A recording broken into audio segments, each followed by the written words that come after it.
تحب العفو فاعف عنا يا غفور يا غفور يا غفور. اللهم إنك عفو تحب العفو فاعف عنا يا غفور يا غفور يا غفور. آمین ثم آمین. درود پاک پڑھی. اللهم صل على سيدنا ومولانا محمد بن عبد الله ما ضاق أمر إلا وفرجه الله. اللهم صل على سيدنا ومولانا محمد بن عبد. یہ مسلح اٹھا لیں بیٹا, یہ مسلح نہیں نکالنا.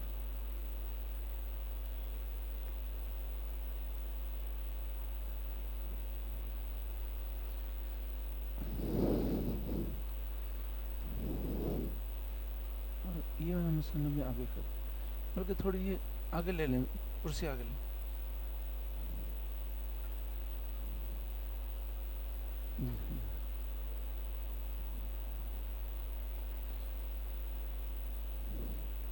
اللهم صل على سيدنا ومولانا محمد بن عبد الله ما ضاق أمر إلا وفرجه الله صلى الله عليه وآله وسلم. صلاة وسلاما عليك يا سيدي يا سيدي يا سيدي يا رسول الله. نويت سنة الاعتكاف لله تعالى. آواز کم ہو گئی ہے. صلی اللہ علیہ وآلہ وسلم. صلاۃ و سلام علیک یا سیدی یا رسول اللہ. آج انشاءاللہ ہم سورہ واقعہ کا درس سماعت کریں گے. کل انشاءاللہ ہم والدین کے حقوق کے بارے میں سماعت کریں گے. پھر انشاءاللہ 23ویں شب انشاءاللہ رات 1:30 بجے آپ اس کی دعوت دیجیے گا. 23ویں شب انشاءاللہ سورہ یاسین شریف کا درس ہوگا, اور 24ویں شب انشاءاللہ عقائد کے متعلق تحفظ ایمان کے بارے میں ہم سماعت کریں گے. 25ویں شب انشاءاللہ سورہ رحمان کا درس ہوگا انشاءاللہ, اور 26ویں شب بھی ہم تحفظ عقائد تحفظ ایمان کے موضوع پر سماعت کریں گے. اس کی دعوتیں آپ ضرور عام کیجیے گا. تو ابھی ہمیں سورہ واقعہ سماعت کرنی ہے, تو میں چند منٹ یہ عرض کروں گا کہ آپ نے جو اعتکاف کیا ہے اس اعتکاف میں آپ کو کرنا کیا ہے. پھر انشاءاللہ تعالی ہم سورہ واقعہ کا درس شروع کرتے ہیں انشاءاللہ. تو اس اعتکاف میں سب سے پہلے آپ کو یہ سمجھنا چاہیے کہ اعتکاف کا جو مقصد ہے وہ کیا ہے. اعتکاف کا مقصد کیا ہے؟ گھر چھوڑ کے مسجد میں آنے کا مقصد کیا ہے؟ اگر گھر کے اندر جو آرام آپ کر رہے ہیں اور جو گھر میں آپ کو سہولتیں ہیں اور گھر کے اندر جو کھانے پینے کے مزے ہیں, اگر وہی ساری چیزیں مسجد میں مل جائیں تو پھر اعتکاف کا مقصد فوت ہو جائے گا. تو مسجد کا جو ماحول ہے وہ الگ ہونا چاہیے. سب سے پہلے یہ سمجھیں کہ یہ اعتکاف ہم نے کہاں سے لیا. تو اعتکاف نبی کریم صلی اللہ علیہ وسلم کی سنت مبارکہ ہے. آپ ہر رمضان میں آخری 10 دن اعتکاف فرماتے. اب سوال یہ کہ حضور نے کیوں اعتکاف فرمایا؟ تو اس کی وجہ یہ تھی کہ نبی کریم صلی اللہ علیہ وآلہ وسلم اعلان نبوت سے پہلے آپ تنہائی کو بہت پسند فرماتے ہیں, اور آپ 1 مہینے 2 مہینے بالکل تنہا غار حرا میں جا کر آپ جلوہ افروز ہوتے. اب غار ہرا آپ کو پتہ ہے ہزاروں فٹ کی، یعنی 2000 یا 2500 فٹ کی بلندی پر ہے، تقریباً 2000 فٹ کی بلندی پر ہے۔ تو اتنا دور جانے کا مقصد یہ تھا کہ لوگ ان سے دور ہو جائیں، کیونکہ ہر آدمی وہاں تو چڑھ کے آ نہیں سکتا۔ اور اب تو الحمدللہ غار ہرا بہت سے لوگ جاتے ہیں، لیکن وہ حضور صلی اللہ علیہ وسلم کی وجہ سے نا، لیکن اس سے پہلے لوگ اس غار کی اہمیت کو جانتے نہیں تھے۔ تو نبی کریم صلی اللہ علیہ وآلہ وسلم غار ہرا میں جا کر تنہا بیٹھتے اور آپ اللہ کی یاد کرتے۔ غار ہرا میں اگر ہم جائیں تو آج بھی غار ہرا بالکل قبلہ رخ ہے، اس میں کھڑے ہو کر نماز پڑھیں تو بالکل قبلے کی طرف منہ ہوتا ہے۔ اور غار ہرا کا جو کنارہ ہے آگے کی طرف، وہاں 2 پتھر یوں ملے ہوئے ہیں، بیچ میں ایک لکیر جتنی جگہ ہے، تھوڑی سی جگہ ہے، اس میں آپ دیکھیں تو مسجد حرام شریف کی طرف وہ رخ ہے۔ پہلے بیچ میں عمارتیں نہیں تھیں، مسجد حرام شریف کی بھی عمارت نہیں تھی، تو یہاں سے خانہ کعبہ نظر آتا تھا۔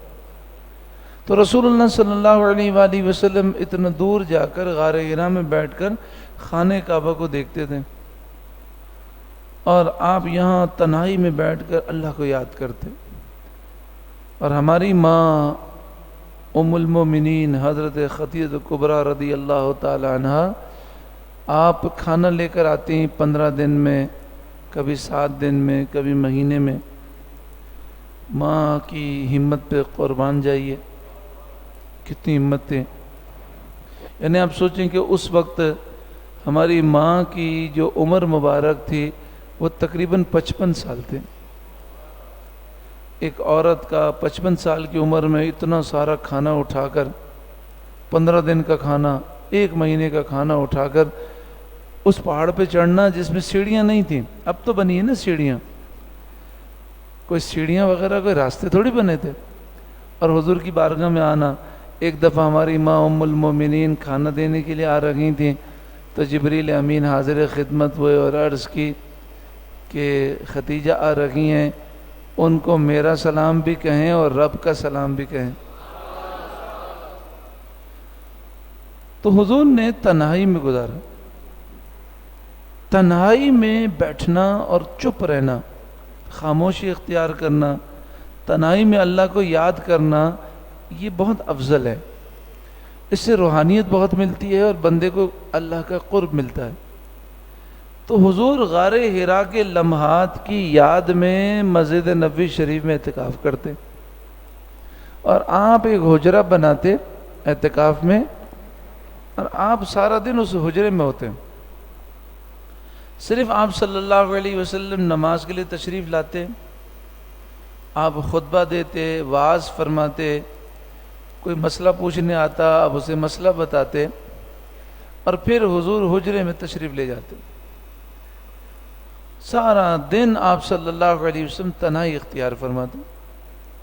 ایک دفعہ ایسا ہوا کہ ہماری ماں ام المومنین حضرت سیدہ عائشہ صدیقہ طیبہ طاہرہ رضی اللہ تعالی عنہا نے عرض کی کہ مجھے آپ کے برابر میں اعتکاف کی اجازت دے دیں۔ تو نبی کریم صلی اللہ علیہ وآلہ وسلم نے اجازت دے دی۔ تو ظہر کی نماز کے بعد، یعنی 20 رمضان کی بات ہے، 20 رمضان یعنی تاریخ 20 رمضان تھی، ظہر کی نماز کے بعد ہماری ماں حضرت سیدہ عائشہ صدیقہ طیبہ طاہرہ رضی اللہ تعالی عنہ نے اپنا حجرہ حضور کے حجرے کے برابر میں بنا لیا، خیمہ، حجرہ۔ جب دیگر ازواج مطہرات کو پتہ چلا کہ ماشاءاللہ ام المومنین حضرت سیدہ عائشہ صدیقہ طیبہ طاہرہ رضی اللہ تعالیٰ عنہ اعتکاف کر رہی ہیں، وہ بھی مسجد نبوی شریف میں حضور کے حجرے کے برابر، تو آپ کو تو پتہ ہے کہ وہ اللہ کے ایسے نیک بندے تھے، نیکی میں کبھی پیچھے رہ سکتے تھے۔ تو انہوں نے سوچا کہ ہم بھی یہ نیکی کریں، تو انہوں نے بھی حجرے لگا لیے۔ اب اس وقت 9 ازواج تھیں، کتنی تھیں؟ تو حضور کے حجرے کے برابر میں 9 حجرے بن گئے۔ جب حضور کس جگہ اعتکاف کرتے تھے صلی اللہ علیہ وسلم، آج بھی اس جگہ پر ایک پلر بنا ہوا ہے، اس پلر کا نام ہے استوانائے سریر۔ سریر بستر کو کہتے ہیں۔ تو اعتکاف میں حضور کا حجرہ یہ تھا، حضور کا بستر مبارک یہاں لگتا، تو کیا نام ہے؟ استوانائے سریر۔ اگر آپ کو زیارت کرنی ہے تو میں آپ کو طریقہ بتاتا ہوں۔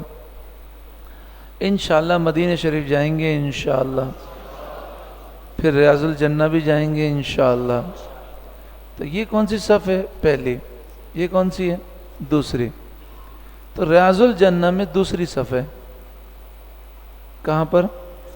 ریاض الجنہ کی دوسری صف۔ اس صف میں آپ چلے جائیں کونے تک، تو کونے میں جائیں تو ایک گرین جالی لگی ہے حضور کے روضہ اقدس کے پاس۔ کون سی جالی ہے؟ گرین ہے۔ جہاں ہم حاضری دیتے ہیں وہ تو سنہری ہے، وہ تو سونے کی ہے، لیکن یہاں صف کے ساتھ جو جالی لگی ہے کون سی؟ گرین ہے۔ اس جالی میں آپ کو 3 پلر نظر آئیں گے، جو آدھے جالی کے اندر ہیں اور آدھے باہر ہیں۔ کتنے پلر ہیں؟ 3۔ تو جو پہلا پلر ہے وہ دوسری صف کے اینڈ میں ہے، اس کا نام ہے استوانائے سریر۔ پھر جالی میں دوسرا پلر ہے، تو اس کا نام ہے استوانائے وفود۔ کیا نام ہے؟ یعنی وفود آتے تھے، حضور ملاقات کرتے تھے، تو وہ استوانہ، وہ پلر ہے، یعنی جگہ اس کی۔ پھر تیسرا پلر دیکھیں تو اس کا نام ہے استوانائے ہرس، حارسین۔ چوکیدار کو، گارڈ کو حارس بھی کہتے ہیں۔ تو آج رات کن کی ہے؟ مولا علی کی۔ یہاں پر مولا علی حفاظتی اقدامات کرتے تھے اور پہرا دیتے تھے، تو وہ پلر تھا استوانائے ہرس۔ تو اس طرح 3 پلر کس میں ہے؟ گرین جالی میں۔ تو پہلا پلر کون سا ہے؟ استوانائے سریر۔ کس کو کہتے ہیں؟ بستر کو۔ تو اعتکاف میں حضور یہاں بستر فرماتے، بستر لگاتے، اور آپ کا حجرہ تھا، اس لیے استوانائے سریر۔ پھر استوانائے سریر کون سی صف میں ہے؟ آخر میں دوسری۔ تو استوانائے سریر کی طرف منہ کر کے آپ پیچھے آئیں، جیسے وہاں استوانائے سریر ہے، پیچھے آئیں، دوسری صف میں ہی آپ پیچھے کی طرف چلنا شروع کریں، تو استوانائے سریر کی سیدھ میں دوسری صف کی لائن میں ہی ایک اور پلر ہے، اس کا نام ہے استوانائے عائشہ۔ کیا نام ہے؟ استوانائے عائشہ۔ اس کو استوانائے عائشہ کیوں کہتے ہیں؟ نبی کریم صلی اللہ علیہ وسلم نے فرمایا ریاض الجنہ میں نماز کی ایسی جگہ ہے کہ لوگوں کو اس کی شان پتہ چل جائے تو کوئی یہاں نماز نہ پڑھ سکے، اس کے لیے قرآن اندازی کرنی پڑے۔ ہر کوئی کہ مجھے یہاں پڑھنی ہے تو پھر قرآن اندازی ہوگی۔ تو صحابہ کرام ڈھونڈتے رہے کہ وہ یعنی وہ جگہ کون سی ہے، تو چونکہ حضرت ہماری ماں ام المومنین حضرت سیدہ عائشہ صدیقہ طیبہ طاہرہ رضی اللہ تعالی عنہا نے صحابہ کرام کو بتائی کہ یہ جگہ حضور نے بتائی ہے، تو اس لیے نام کیا پڑ گیا؟ استوانائے عائشہ۔ اور اسی سیدھ میں ایک اور پلر ہے، اسی طرح پیچھے کی طرف آئیں، اس کا نام ہے استوانائے توبہ۔ کیا نام ہے؟ اور اس کو کہتے ہیں استوانائے ابی لبابہ۔ توبہ بھی کہتے ہیں، استوانائے ابی، حضرت ابو لبابہ، ابی لبابہ، ابا لبابہ، عربی میں 3 طرح استعمال ہوتا ہے۔ تو استوانائے ابی لبابہ جو ہے، یہاں ابو لبابہ نے وہ غزوہ تبوک میں نہیں جا سکے تھے، تو اپنے آپ کو یہاں پلر سے باندھ دیا تھا اور کہا تھا جب تک حضور نہیں کھولیں گے میں اپنے آپ کو کھولوں گا نہیں۔ تو حضور نے فرمایا جب تک اللہ مجھے حکم نہیں دے گا میں نہیں کھولوں گا۔ تو پھر اللہ نے سورہ توبہ کے اندر ان کو معافی دی اور ان کی توبہ اللہ نے قبول فرمائی۔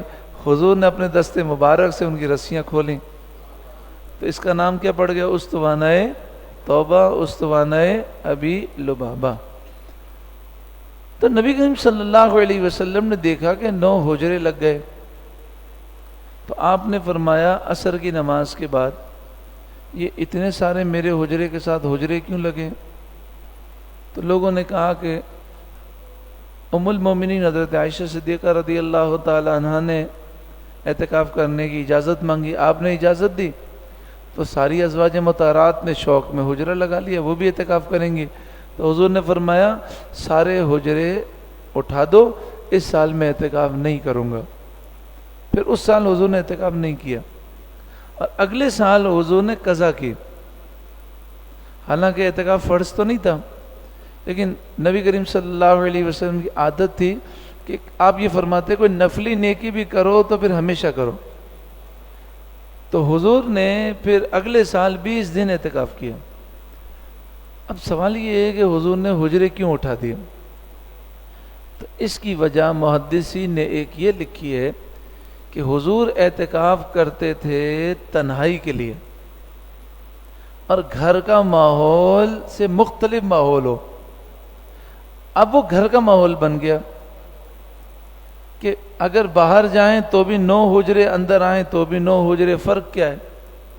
تو اس لیے پھر حضرت عقید جہاں صلی اللہ علیہ وسلم نے اس سال اعتکاف نہیں کیا۔ تو بس میں یہی عرض کروں گا کہ اگر آپ یہاں آئے ہیں تو سیدھی سی بات ہے کہ گھر جیسی نیند نہیں ہوتی، گھر جیسا کھانا نہیں ملتا، گھر جیسا آرام نہیں ہے، تو آپ مشقتیں سہ رہے ہیں، آپ اللہ کی راہ میں تکلیفیں سہ رہے ہیں، تو پھر پورا کا پورا فائدہ اٹھائیں۔ کیا اٹھائیں؟ اپنی زبان پہ تالا لگا لیں، اپنی زبان پہ تالا لگا لیں۔ ایک اپنے پاس کوئی ڈائری چھوٹی سی رکھیں، پیڈ رکھیں، قلم رکھیں، کوئی بہت ضروری بات کرنی ہو تو لکھ کے کر لیں۔ مثلا آپ کے بھائی آئے ہیں، آپ کو کپڑے چاہیے، تو آپ انہیں لکھ کر دے دیں کہ آپ جب رات کو آئیں تو میرا ایک جوڑا کپڑا لے آئیے گا، اور لکھ کے دے دیں۔ اشاروں میں بات کریں، کوشش کریں کھانا کھاتے ہوئے اپنے دوست کے پاس آپ نہ بیٹھیں، نماز پڑھیں تو اپنے دوست کے پاس نہیں پڑھیں، کیونکہ پھر وہ ماحول وہی باہر جیسا ہو جائے گا۔ آپ کو ماحول غار حرا والا چاہیے۔ کون سا ماحول چاہیے؟ غار حرا والا۔ تو آپ کوشش کریں کہ بالکل تنہائی ہو۔ اب یہاں ہلکے میں بیٹھے ہیں، اچھی بات ہے، اب نماز میں ہیں، اچھی بات ہے، اب سحری کے لیے جاتے ہیں، افطار کے لیے جاتے ہیں، وہ تو مجبوری ہے، جانا ہے، لیکن جیسے ہی فارغ ہوئے نا تو کسی سے بات نہیں کرنی، فوراً آئے پہلی صف میں ماشاءاللہ وضو کر کے بیٹھ جائیں، قرآن پاک کی تلاوت کریں، اللہ کا ذکر کریں، آنکھیں بند کر کے دعائیں مانگیں، اور اپنے آپ کو تنہا تصور کریں، اور کم سے کم بات کریں۔ نہ مسجد میں ہنسنا ہے، نہ زور سے چلا کے بات کرنی ہے، نہ غیر ضروری بات کرنی ہے۔ کچھ ضرورت ہوتی ہے، مثلا مثال کے طور پر آپ کو کوئی چیز چاہیے تو آپ نے کہا مجھے وہ چیز دے دیں، وہ تو ضروری ہے، لیکن آپ اگر دوسری دنیاوی باتیں کریں گے تو فائدے کے بجائے نقصان ہو جائے گا۔ حدیث پاک میں ہے کہ مسجد میں دنیا کی بات کرنے سے 40 سال کی عبادتیں ضائع ہو جاتی ہیں۔ تو آپ میں سے کتنوں کی عمر ہی 40 سال نہیں ہے، اور اگر 40 سال ہو بھی تو یہ بہت بڑا نقصان ہے۔ تو ایک دنیا کی بات کرنے سے 40 سال کی عبادت ضائع ہو جاتی ہے۔ مسجد میں ہنستے ہیں تو قبر میں اندھیرا ہوتا ہے۔ دوسری بات یہ کہ وضو خانے پر بیٹھ کر باتیں نہیں کرنی، واش روم میں باتیں نہیں کرنی، باہر بیٹھ کے باتیں نہیں کرنی، نیچے کھانا کھانے جائیں تو یہ نہیں کہ گھر کے اندر ہم کرتے ہیں، کھانا کھا کے پھر آدھا گھنٹہ گپ شپ مارتے ہیں، یہ نہیں، بس گئے خاموشی کے ساتھ آپ نے اچھی طرح خاموش رہ کر 10 منٹ میں، 15 منٹ میں، 20 منٹ، کتنی دیر لگتی ہے کھانا کھانے میں؟ جی کتنی دیر لگتی ہے؟ 20 منٹ لگے گی، چبا چبا کے کھائیں گے تبھی 20 منٹ۔ اور کھانے کے دوران بھی کوئی بات نہیں کرنی، کھانے کے دوران بھی کوشش کریں خاموش رہیں، اور جناب کوئی ضروری بات ہے تو وہ کر لی، کھانا کھایا فوراً اٹھ گئے۔ یہ نہیں کہ کھانا کھانے کے بعد چوپال لگی ہوئی ہے، سب دوست مل کر بیٹھے ہوئے ہیں، پھر کھانے پہ تبصرہ ہو رہا ہے، پھر کہہ رہے ہیں کل کے کھانے میں تو نہاری منگا دے، وہ فلاں کی نہاری بہت اچھی ہے، تو جناب وہ کہے وہاں سے بریانی منگا دے، آج بریانی کھانے کا دل ہو رہا ہے، اچھا جناب پائے کھانے کا دل ہو رہا ہے۔ تو یہ کھانے کا دل ہو رہا ہے، تو یار جو تمہارے گھر سے جو کھانا آیا تھا کیا لذیذ تھا، وہ دوبارہ بولو گھر والوں کو، بڑے اچھے پراٹھے بنائے تھے، شہری میں پراٹھے اور انڈے کھانے، یہ ساری چیزیں کرنی تھی، تو پھر ہم گھر سے آئے کیوں؟ گھر میں مزے کرتے۔ تو یہاں مزے کرنے نہیں، ہم جہاد کرنے آئے، یہاں مجاہدہ کرنے آئے، ہم اپنے نفس کو کچلنے آئے۔ تو کوئی ادھر ادھر کی بات نہیں، کھانا کھایا اور کھانے کی دعا پڑھی اور پھر اپنے کام پہ وضو کیا۔ اگر آرام کا وقت ہے آرام کریں، اور اگر آرام نہیں کرنا، آرام کا وقت نہیں ہے تو پھر اچھا، پھر دوسری بات یہ کہ پھر شیڈول کو فالو کریں، جدول کو فالو کریں۔ دیکھیں، آپ فجر کی نماز پڑھتے ہیں، فجر کی نماز کے بعد سونے کا وقفہ ہوتا ہے۔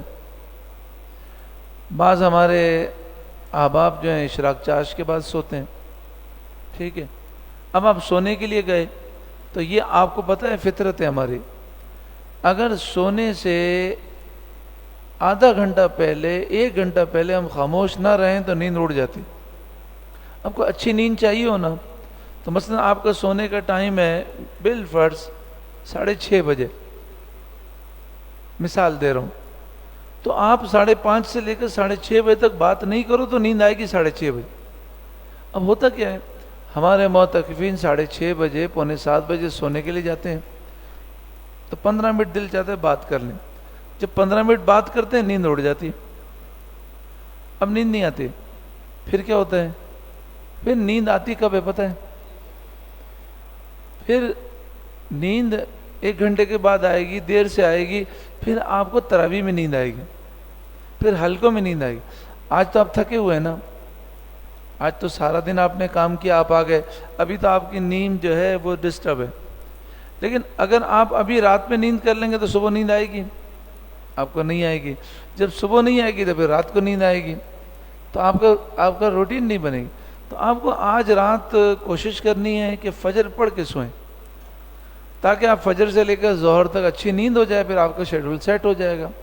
تو سونے کے وقت سونا ہے، کھانے کے وقت کھانا ہے، اور قرآن پاک پڑھنے کا ٹائم ہے تو قرآن پاک پڑھیں، درس کا ٹائم ہے درس سنیں، ذکر الہی کریں۔ سب سے آپ کے لیے جو بہترین اس میں عمل ہے نا اعتکاف میں، جس سے رب کا قرب ملے گا، وہ ہے تنہائی میں رب سے دعا کرنا۔ بالکل، اگر آپ باتیں نہیں کریں گے، کم سے کم باتیں کریں گے تو ذہن میں یکسوئی آئے گی، پھر جب آپ دعا کرنے بیٹھیں گے تو آپ کو رونا بھی آئے گا۔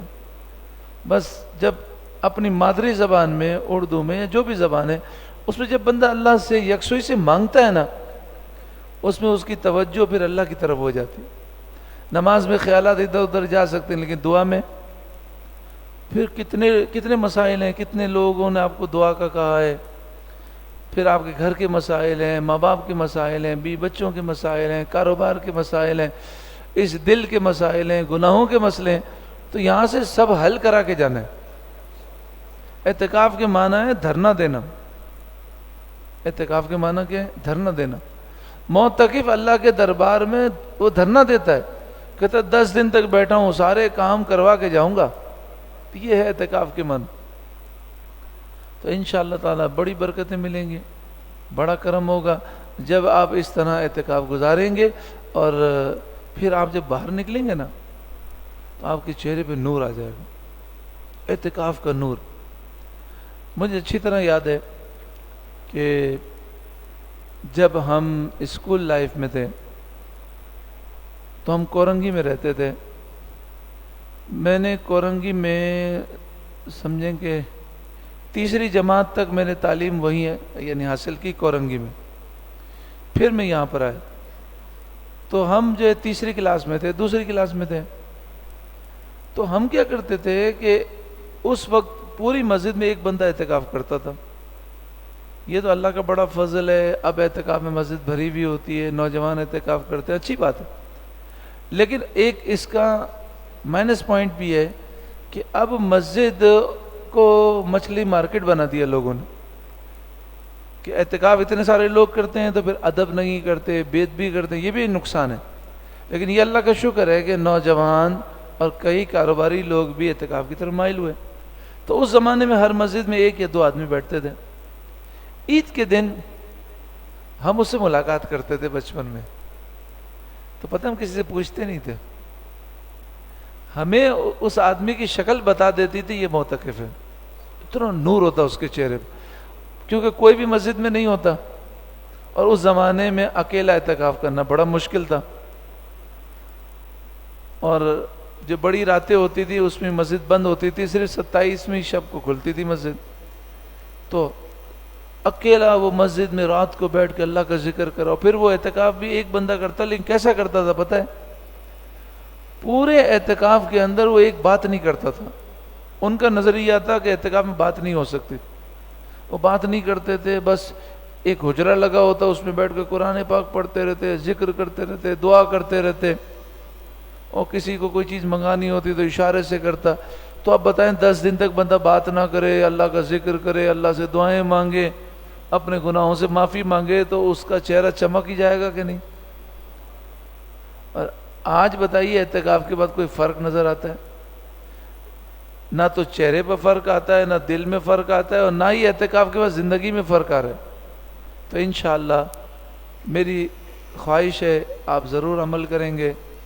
انشاءاللہ اس سال آپ کو ایسا اعتکاف گزارنا ہے کہ چہرہ بھی روشن ہو, دماغ بھی روشن ہو, دل بھی روشن ہو, سینہ بھی روشن ہو. کہ انشاءاللہ کون کون عمل کرے گا؟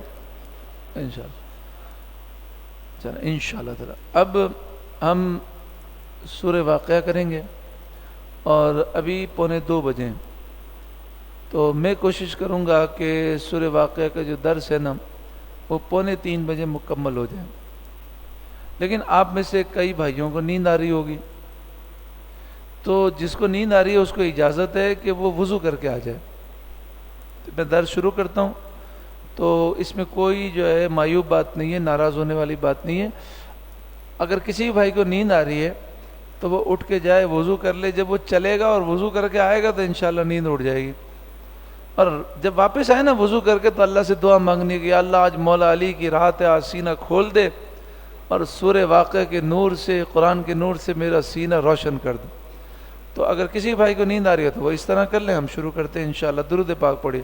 اللہم صلی علی سیدنا و مولانا محمد ابن عبد اللہ ما ضاق امر الا وفرجہ اللہ. پھر درود پاک پڑھیے. اللہم صلی علی سیدنا و مولانا محمد ابن عبد اللہ ما ضاق امر الا وفرجہ اللہ.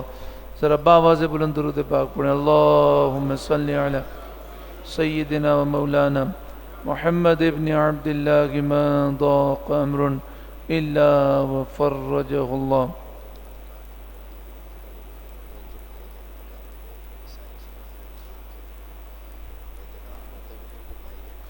والد و والدہ کا بھی انتقال ہو گیا. محمد طاہر کے بھائی کا آج ابھی انتقال ہو گیا, جو کہ ہماری مسجد کے معتکف ہیں. دعا کریں اللہ تعالیٰ ان کی بخشش و مغفرت فرمائے, اور ان کے جتنے بھی لاحقین ہیں اللہ سب کو صبر جمیل عطا فرمائے. بسم اللہ الرحمن الرحیم.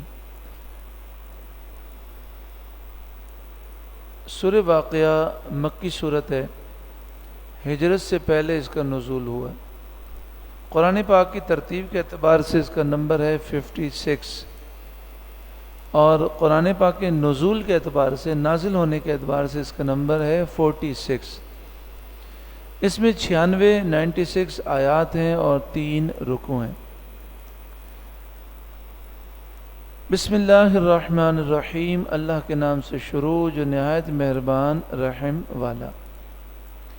اذا وقعت الواقعہ, جب واقع ہونے والی واقع ہو جائے گی, یعنی قیامت. لوگ اعتراض کرتے ہیں, کہتے ہیں قیامت اگر سچی ہے تو کب آئے گی؟ تو فرمایا قیامت آ جائے گی جب لوگ اپنی آنکھوں سے یعنی قیامت کو دیکھ لیں گے, اس وقت پھر انکار نہیں کر سکیں گے. لیس لوقعتها کاذبہ, اس وقت اس کے ہونے میں کسی کو انکار کی گنجائش نہ ہوگی۔ خافضۃ الرافعہ، خافضہ کے معنی ہے قیامت کسی کو ذلیل کر دے گی، اور رافعہ کے معنی ہے کسی کو قیامت بلند و بالا کر دے گی۔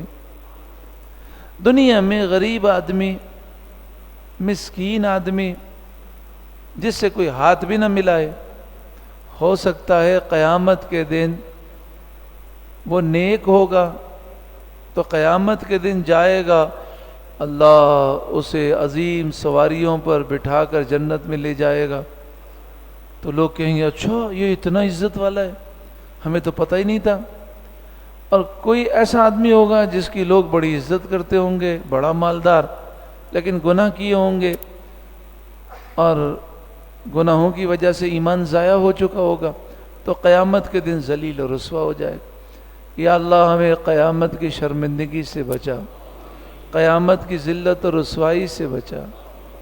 اذا رجت الارض رجا، جب زمین کانپے گی تھر تھرا کر، ہلکا سا جھٹکا آتا ہے نا چند سیکنڈ کا، کہتے یہ ہیں کہ وہاں پر 1 منٹ کا زلزلہ آیا۔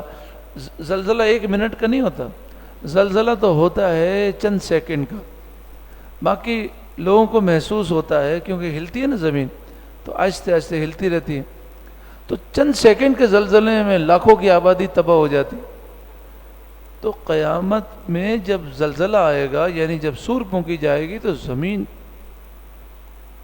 ریزہ ریزہ ہو جائے گی، پہاڑ ریزہ ریزہ ہو جائیں گے۔ اذا رجت الارض رجا، جب زمین کانپے گی تھر تھرا کر، وبست الجبال بسا، اور پہاڑ ریزہ ریزہ ہو جائیں گے چورا چورا ہو کر، فکانت ہباء منبثا، تو پہاڑ ہو جائیں گے جیسے روزن کی دھوپ میں غبار کے باریک ذرے پھیلے ہوئے۔ اب کبھی بیٹھے ہوں گھر میں اور کھڑکی سے دھوپ آ رہی ہو، تو آپ نے اس دھوپ کی روشنی میں دیکھا ہے باریک ذرے اڑ رہے ہوتے ہیں، کتنے باریک ہوتے ہیں، اس کو پکڑ سکتے ہیں؟ ان کا سایہ ہوتا ہے، اتنے باریک ہوتے ہیں، سایہ بھی نہیں ہوتا اور پکڑ بھی نہیں سکتے۔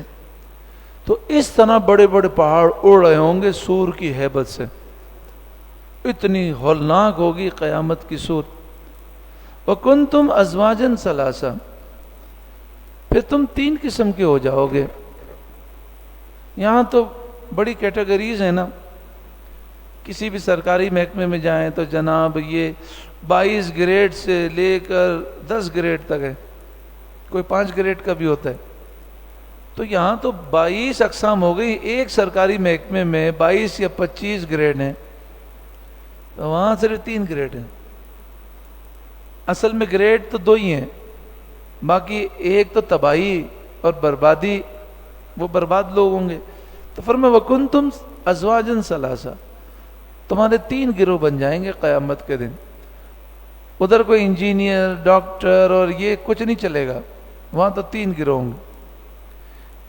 ایک گروہ وہ ہوگا جس کا نامہ اعمال سیدھے ہاتھ میں دیا جائے گا، ان کے نامہ اعمال میں گناہ بھی ہوں گے لیکن نیکیاں زیادہ ہوں گی۔ فَأَصْحَابُ الْمَيْمَنَةِ، تو سیدھے ہاتھ والے، داہنے ہاتھ والے۔ ما اصحاب المیمنہ، کیا شان ہے داہنے ہاتھ والوں کی۔ ہمارے یہ عرفات ہیں، اللہ ان کو خوب برکتیں دیں، بڑے خوشی خوشی آئے میرے پاس اور کہنے لگے استاد صاحب آپ کو میں خوشخبری سناتا ہوں، ماشاءاللہ تنظیم میں دور حدیث میں پورے پاکستان میں 3 نمبر پر آئے۔ تو بتائیے کہ یہ ایک امتحان میں کامیابی کی خوشی کیسی ہوتی ہے، حالانکہ آگے بھی بہت سے امتحان ہیں، اور وہ تو فائنل امتحان ہے، قیامت کے امتحان کے بعد کوئی امتحان ہے؟ اور جنت میں جانا ہے پھر ہمیشہ ہمیشہ، پاس ہو گئے نا، اب تو کوئی ٹینشن ہی نہیں، کروڑوں اربوں خربوں سال سے زیادہ جنت میں رہنا ہے، تو کتنے خوش ہوں گے جس کو سیدھے ہاتھ میں نامہ اعمال میں ملا، نامہ اعمال سیدھے ہاتھ میں ملا، کیا پتہ چلا وہ جنتی ہے۔ وہ اصحاب المشأمہ، اور وہ دوسرا گروہ ہوگا جس کو نامہ اعمال الٹے ہاتھ میں ملے گا۔ ما اصحاب المشأمہ، جن کو نامہ اعمال الٹے ہاتھ میں ملے گا وہ سخت عذاب میں مبتلا ہوں گے۔ الٹے ہاتھ والوں کی دو قسمیں، ایک تو کافر ہیں کہ جن کا خاتمہ کفر پر ہوا ہمیشہ جہنم میں رہیں گے، اور ایک مومن ہیں لیکن گناہ گار ہیں، گناہ زیادہ ہیں نیکیاں کم ہیں، تو نامہ اعمال الٹے ہاتھ میں ملے گا۔ تو اگر مسلمان ہے، گناہ زیادہ ہے نیکیاں کم ہیں، تو الٹے ہاتھ میں ویسے ہی نامہ اعمال دے دیں گے، اور کافر ہے جس کا خاتمہ کفر پر ہوا تو اس کا سینہ توڑ کر الٹا ہاتھ پیچھے نکالا جائے گا اور پیچھے سے دیں گے۔ والسابقون السابقون، تیسرا گروہ وہ ہے جو بلا حساب و کتاب جنت میں جائے گا۔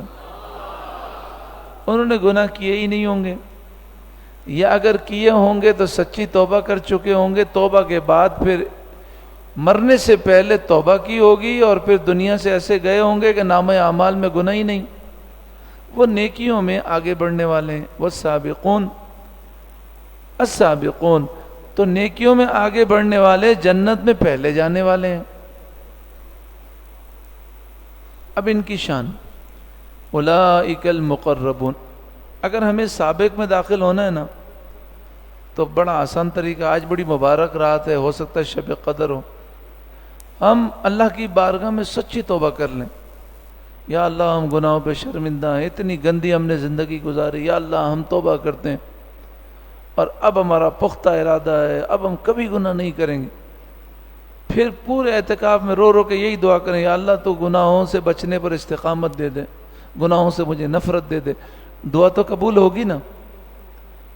پھر انشاءاللہ تعالی گناہ سے توبہ بھی کر لیں گے، اور اللہ ایسا کرم کرے گا کہ پھر پاکیزہ زندگی گزاریں گے، تو مصطفیٰ کریم کے صدقے میں اللہ کرم فرمائے گا۔ مولا علی کی رات ہے، اللہ چاہے تو ہمیں سابقون میں داخل فرما دے، اس کے خزانے میں کوئی کمی ہے؟ اولئک المقربون، وہی اللہ کی بارگاہ میں مقرب ہیں، فی جنات النعیم، چین کے باغات میں ہوں گے، سلۃ من الاولین، پہلے لوگوں میں زیادہ ہیں، یعنی بہت بڑا گروہ ہے جو سابقون میں سے ہے، وہ قلیل من الآخرین، اور آخر زمانے میں چند لوگ ہوں گے۔ تو آخر زمانہ ہے نا، اب نیک لوگ کم ہیں، اگر ہم لوگوں کے مطابق چلیں گے تو تباہ ہو جائیں گے، ہمیں تو اسلام کے مطابق چلنا ہے۔ 85%، 85% تو دنیا میں کافر ہیں، بچے کتنے؟ 15% مسلمان ہیں۔ اگر ہم 85% کافروں کے پیچھے چلیں گے تو تباہ ہو جائیں گے، ہمیں تو مسلمانوں کے پیچھے چلنا ہے۔ پھر 15% مسلمانوں میں سے، یہ 15% جو مسلمان ہیں ان کی تعداد بنتی ہے 160 کروڑ۔ کتنے؟ 160 کروڑ مسلمانوں میں سے صرف 1% نمازی ہیں جو 5 وقت نماز پابندی سے پڑھتے ہیں،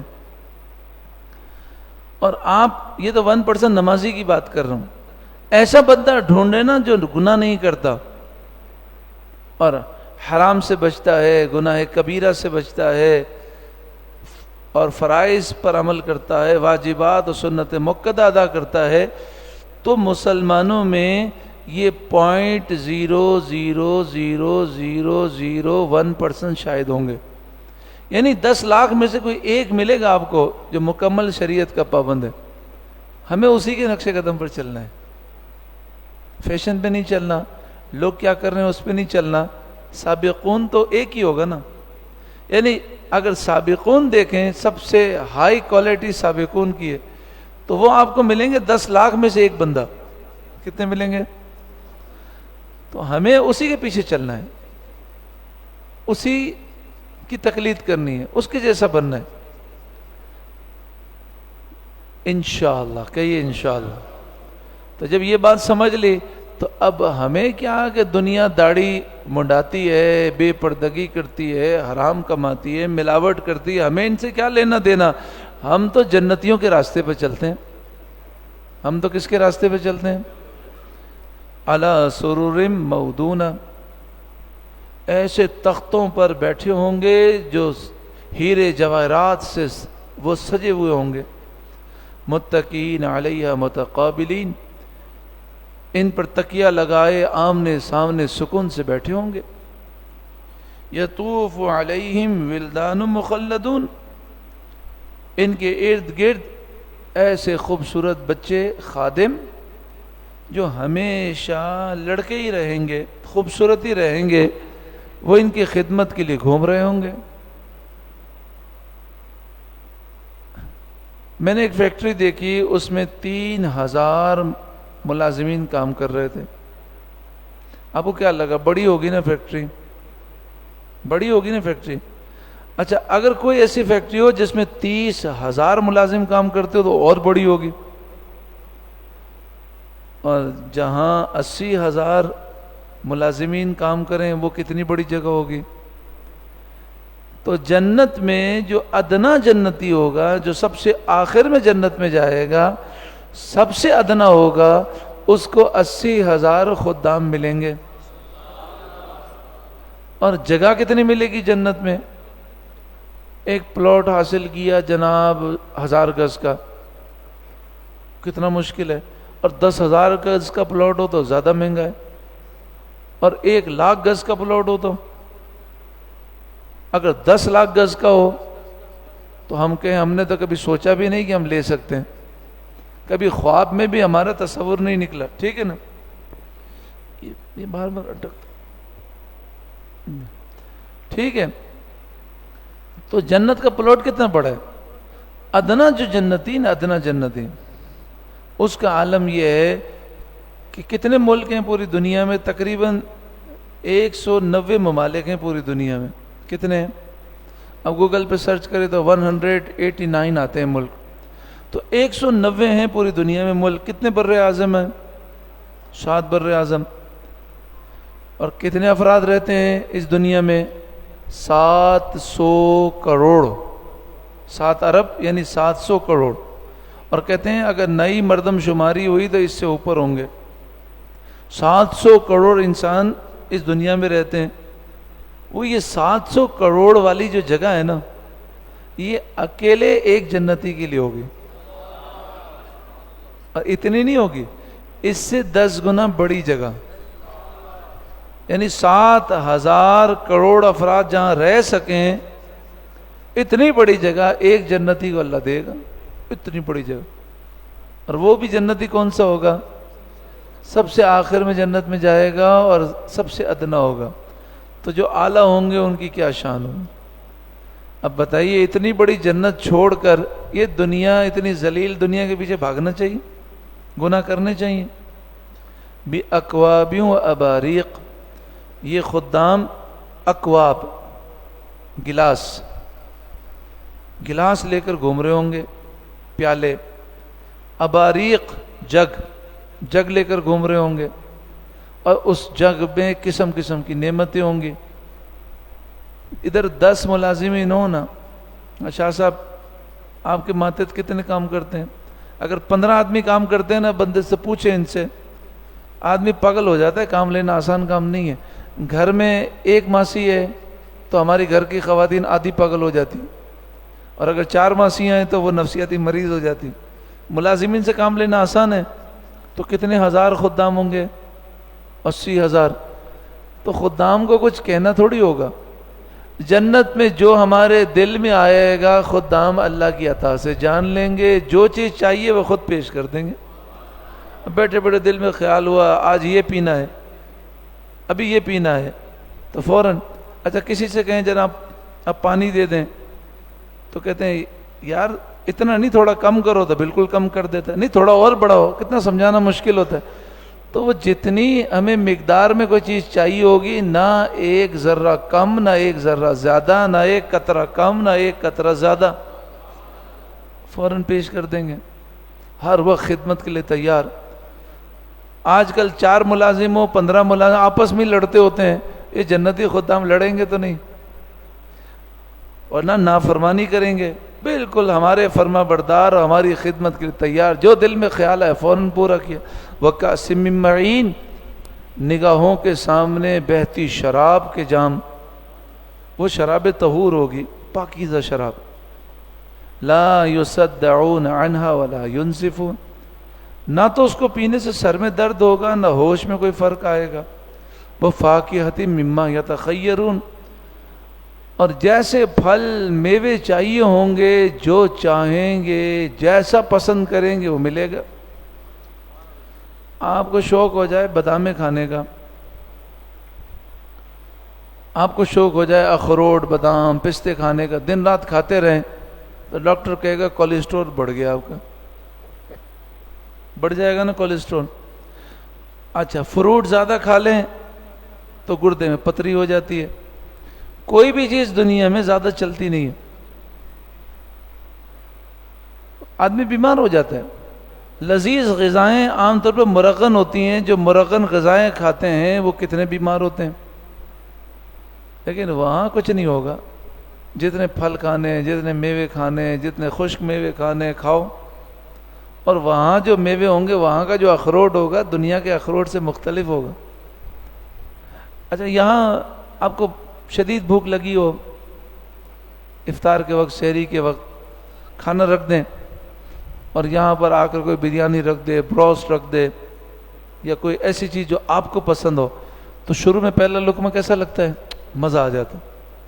پھر پیٹ سے زیادہ کھا لیتے ہیں، اتنا کھا لیتے ہیں یہاں تک بھر جاتے ہیں. پھر ایسی حالت ہوتی ہے کہ کوئی ہمیں مفت بھی کھلائے تو کھانے کے لیے تیار نہیں، بہت کھا لیا، ہٹاؤ ادھر سے. پھر دیکھنے کا دل نہیں چاہتا.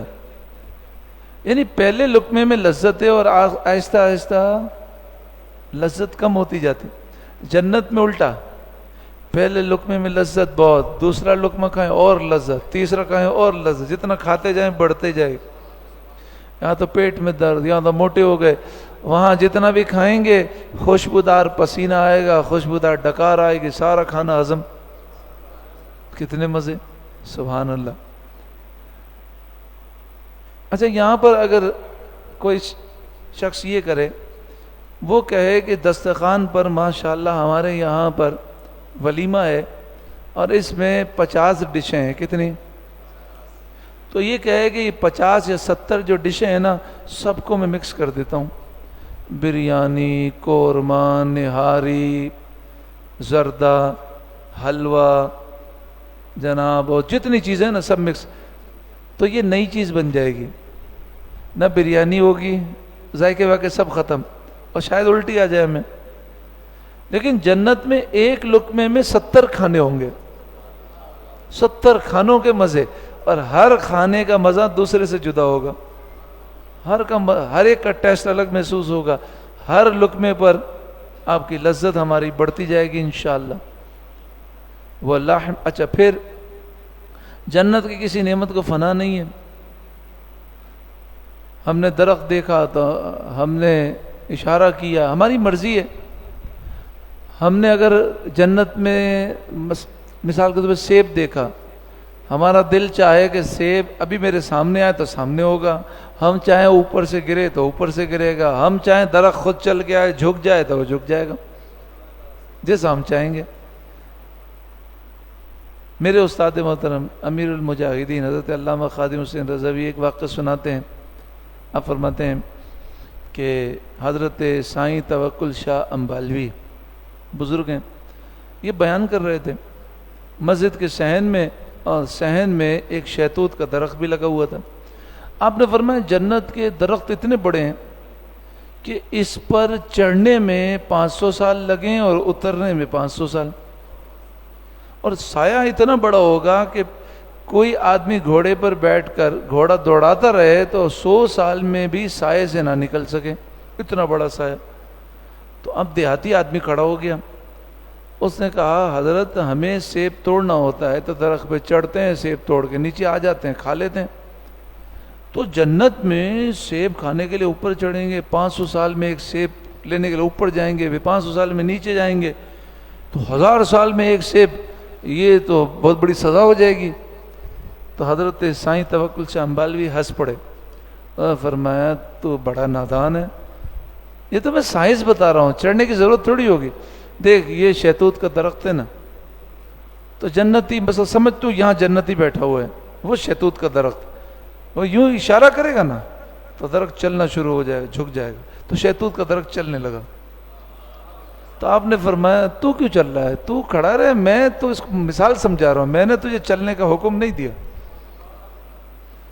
تو استاد صاحب فرماتے تھے کہ جنتی کو اللہ جنت میں جو اختیار دے گا اللہ کے ولی کو دنیا میں بھی دیتا ہے، لیکن وہ اپنے اختیار کو، اپنی کرامتوں کو چھپاتے ہیں.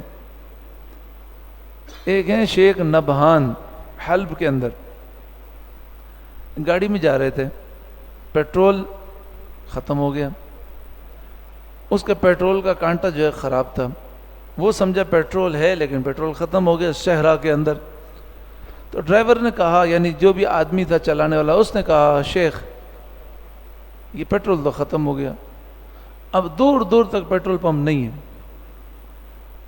تو حضرت نے کیا کیا، وہ گاڑی کی جو چابی تھی نا اس کو کہا بسم اللہ الرحمن الرحیم اور گھمائی تو گاڑی سٹارٹ ہو گئی. فرمایا چلاؤ. وہ چلاتا رہا، پیٹرول پمپ آیا. اس کا دل ہوا کہ میں گھر پہنچ جاؤں بغیر پیٹرول کے. جب اتنی بڑی کرامت چل رہی ہے نا، دلوانی کی ضرورت کیا ہے. تو یہ پیٹرول پمپ سے آگے جانے لگا تو گاڑی بند ہو گئی.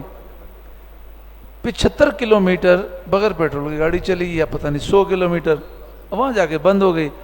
تو اس نے کہا حضرت اتنا چلائی، اب پیٹرول پمپ کے سامنے کیوں بند کر دی؟ آپ نے فرمایا کہ مفت میں چلاتا رہے گا، وہ تو مجبوری تھی تو میں نے چلا دی، اب چل پیٹرول بھرا. اللہ تعالیٰ نے تجھے پیسے دیے ہیں، سبب دیا تو سبب کو اختیار کر. تو اللہ کے ولی جو ہیں بہت اختیار رکھتے ہیں، لیکن اللہ کے حکم سے وہ اظہار کرتے ہیں. ارشاد فرمایا وَاللَّحْمِ طَيْرٍ مِّمَّا يَشْتَهُونَ، پرندوں کا گوشت جو ان کا دل چاہے. یہاں تو اگر پرندے کا شکار کریں کتنا مشکل ہے. بٹیر کو اور تیتر کو اور جناب دیگر پرندوں کو شکار کرتے کرتے بندہ ادمو ہو جاتا ہے. اور مچھلی شکار کرنے والوں کو دیکھیں وہ جال لے کر بیٹھے ہی ہوتے ہیں. وہاں ایسا نہیں ہوگا. وہاں تو اس کی نظر پڑی کسی پرندے پر، کتنا خوبصورت پرندہ ہے، مجھے اس کا قیمہ کھانا ہے بھنا ہوا. دل میں سوچا تو سامنے وہی قیمہ موجود ہوگا. اچھا وہاں کی نعمت کو زوال نہیں ہے. وہ کھاتے ہوئے اوپر دیکھے گا تو وہی پرندہ اڑ بھی رہا ہوگا. سیب کی خواہش کرے گا، سیب جہاں موجود ہوگا، اوپر دیکھے گا تو وہاں بھی لگا ہوا ہوگا، کیونکہ جنت کی کسی نعمت کو زوال نہیں. وَحُورٌ عِین، بڑی آنکھ والی حوریں، کَأَمْثَالِ اللُّؤْلُؤِ الْمَكْنُونِ، جیسے چھپے رکھے ہوئے موتی. سی پی ہوتے ہیں نا، سی پی سے موتی نکلتا ہے. سمندر میں یہ بعض اوقات 100 سال کے بعد، کسی کو 50 سال کے بعد ہاتھ میں آتا ہے، لیکن جب موتی نکالیں تو بالکل صاف اور شفاف، وہ میلا بھی نہیں ہوتا. تو جنتی جو عورتیں ہیں وہ ہزاروں سال گزرنے کے باوجود بھی وہ جوان ہی رہیں گے. بلکہ ہر جنتی، جنت میں جانے والے کی ہر ایک کی عمر معلوم ہوگی 30 سال یا 33 سال. عمر میں اضافہ نہیں ہوگا، نہ کوئی بیماری ہوگی، نہ کھانسی ہوگی، نہ نزلہ ہوگا، نہ کرونا ہوگا، نہ کینسر ہوگا، نہ ایڈز ہوگا، کچھ بھی نہیں، کوئی بیماری نہیں. یہاں تو تھوڑا سا آدمی کا دل ہو ذرا ٹھنڈا کھا لوں، ٹھنڈا پی لوں، 2-4 آئس کریمیں کھا لوں تو چلو بھائی بخار ہو گیا، گلا خراب. تو یہاں تو معاملہ کچھ اور ہے. وہاں تو جو وہ چاہے گا کھانے کو ملے گا اور کوئی تکلیف بھی نہیں ہوگی. جزاء بما کانوا یعملون. اور جنتی جو عورتیں ہیں نا، جنتی حوریں بڑی خوبصورت ہوں گی. لیکن جو دنیا کی عورت ہے، سوال آتا ہے نا ذہن میں کہ یہ دنیا کی عورتیں جنت میں جائیں گی تو ان کو کون پوچھے گا. اور اکثر دنیا کی عورتوں کا جب انتقال ہوتا ہے تو 60 سال 70 سال بوڑھی ہو گئی، کوئی نابینا ہو گئی، کوئی معذور ہو گئی، کسی کو فالج پڑ گیا. تو اب ایسی عورتیں جنت میں جائیں گی، ان کا کیا ہوگا؟ تو فرمایا یہ جب جنت میں جائیں گے تو حضور نے فرمایا اللہ ان کو اتنا حسن دے گا کہ 70,000 حوروں سے زیادہ یہ حسین ہوں گے، اور 70,000 حوروں کی ملکہ ہوں گے.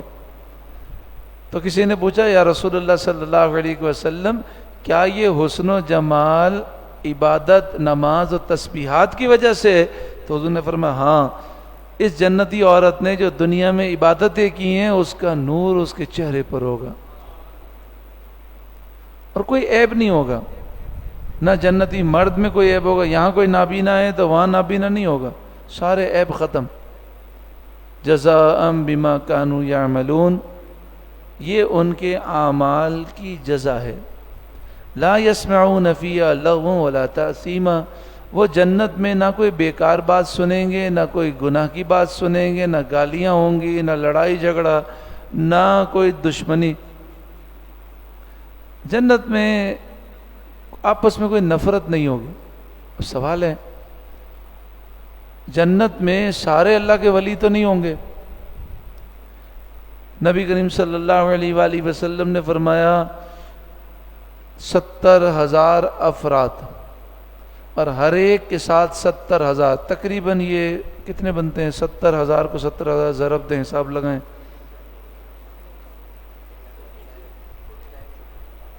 اس کا حساب لگائیں، 70,000 کو 70,000 سے ضرب دیں، یہ پتہ نہیں کتنے کروڑ کتنے ارب بنیں گے.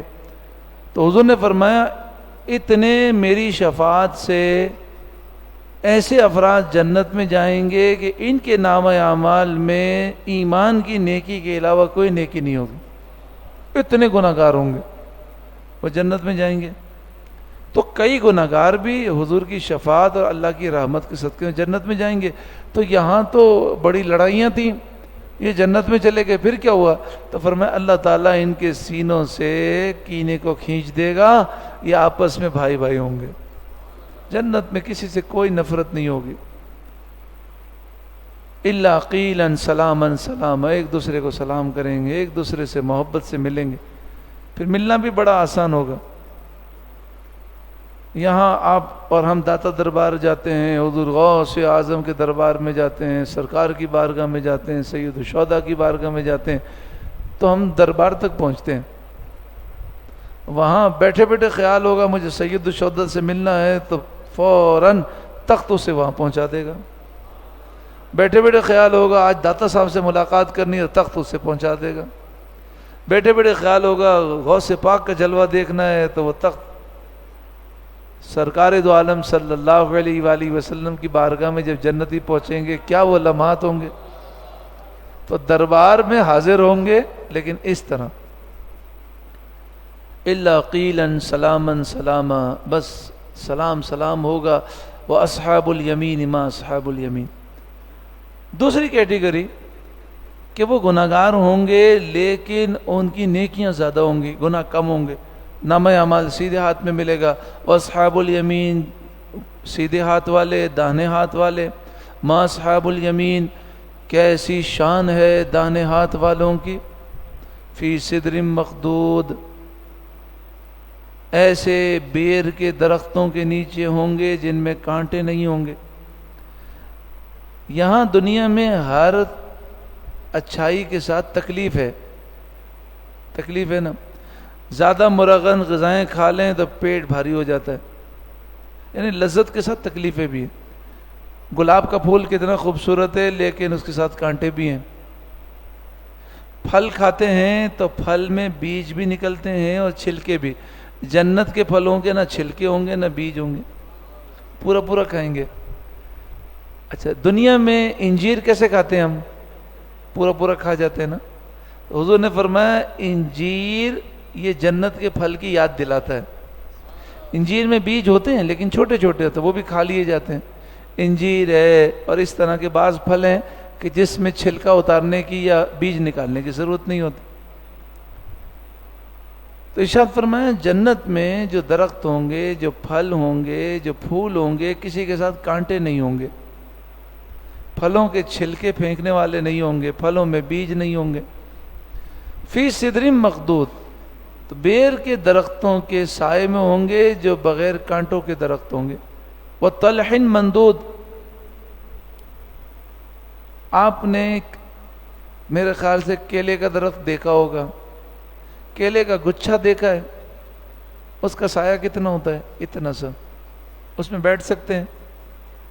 تو اللہ فرماتا ہے وطلح مندود، ایسے بڑے بڑے کیلے کے درخت ہوں گے، ان کے گچھے اتنے بڑے بڑے ہوں گے، جنتی اس کے سائے میں بیٹھیں گے، گچھوں کے سائے میں.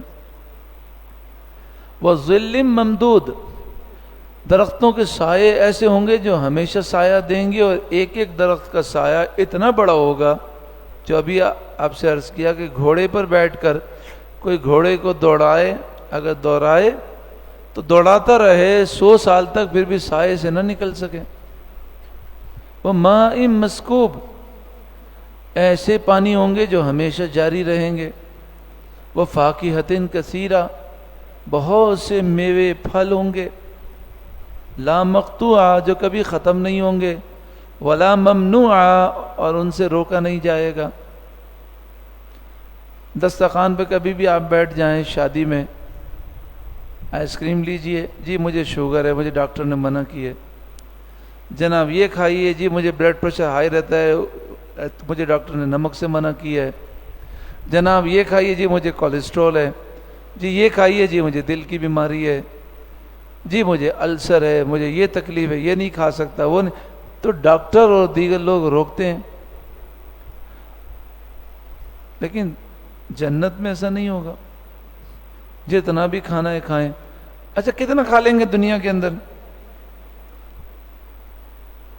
ایک وقت آتا ہے ہمارا پیٹ بھر جاتا ہے، دل بڑا چاہتا ہے اور کھائیں، لیکن پیٹ میں جگہ ہی نہیں ہوتی۔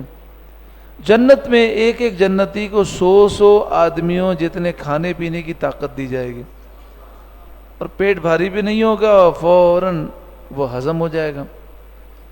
وہ فروش مرفوعہ، اونچے اونچے پلنگ ہوں گے، بستر ہوں گے۔ انا انشأناہن انشاء، بے شک ہم نے ان عورتوں کو بڑا خوبصورت پیدا کیا۔ فجعلناہن ابکارا، تو انہیں بنایا کنواریاں۔ اس کا مطلب یہ ہے کہ کوئی بھی چیز ہم دیکھتے ہیں نا، کوئی بھی چیز دیکھیں تو ایک دفعہ دیکھنے کے بعد دوسری دفعہ دیکھتے ہیں تو ہمیں پرانی لگتی ہے، دیکھی ہوئی لگتی ہے۔ کوہ مری چلے جائیں، گلگت چلے جائیں، کہیں بھی گھومنے کی جگہ پر بچوں کو لے جائیں، ہر جون جولائی میں آپ کہیں کوہ مری چلیں تو بچے دوسری دفعہ تو مشکل سے آئیں گے، تیسری دفعہ نہیں آئیں گے۔ کیا کہیں گے؟ اب وہ دیکھ لیا، بوریت ہوتی۔ ہاں، جنت کی یاد دلاتے ہیں مدینہ منورہ، مکہ مکرمہ اور بزرگوں کے مزارات۔ جتنی دفعہ جائیں دوبارہ جانے کا دل ہوتا ہے، یہ الگ بات ہے۔ اسی لیے تو لوگ اپنے بچوں کو جون جولائی میں سوچتے کدھر لے جائیں، چلو عمرے پہ چلتے ہیں، کہ وہاں جو ہے نا بوریت نہیں ہوتی، وہاں عبادت کا بھی ایک لطف ہے، اور پھر یہ کہ جتنی دفعہ جائیں ذوق بڑھ جاتا ہے۔ جب آدمی کی شادی ہوتی ہے، جو شادی شدہ ہیں وہ سمجھتے ہیں، جب شادی ہوتی ہے تو شروع میں جو عورت ہے وہ بھی اپنے شوہر سے بڑی محبت کرتی ہے، اور شوہر بھی اس کے لیے نئی دلہن ہوتی ہے، لیکن سال 2 سال کے بعد وہ نئی تو نہیں رہتی۔ لیکن جنت میں ساری خواتین جو ہوں گی، حوریں اور جنتی عورتیں، صدیاں گزر جائیں گی، لاکھوں کروڑوں اربوں خربوں سال گزر جائیں گے، ایسا محسوس ہوگا جیسے پہلی دفعہ ملاقات ہوئی، اس طرح وہ کنواری رہیں گی۔ عرباً اترابا، یہاں شاید آپ کو لاکھوں میں کوئی ملے گا کہ جب سے شادی ہوئی ایک دفعہ بھی لڑائی نہیں ہوئی، تھوڑی بہت تو ہو جاتی ہے، کوئی کہے گا جناب تھوڑی چک چک چلتی رہتی ہے، اچھا ہے ماشاءاللہ، اچھا گھرانہ ہے، لیکن میاں بیوی ہیں تو کبھی کبھی لڑائی تو ہو جاتی ہے، لیکن اتنی خطرناک لڑائی نہیں ہوئی۔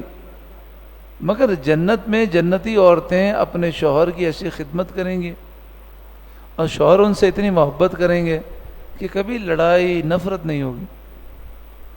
عرباً اترابا، اعلیٰ حضرت امام اہل سنت اس کا ترجمہ کرتے ہیں اپنے شوہر پر پیاریاں، یعنی وہ شوہر کے لیے ہمیشہ پیاری رہے گی، انہیں پیار دلاتیاں، وہ اپنے شوہر کو پیار دیں گی۔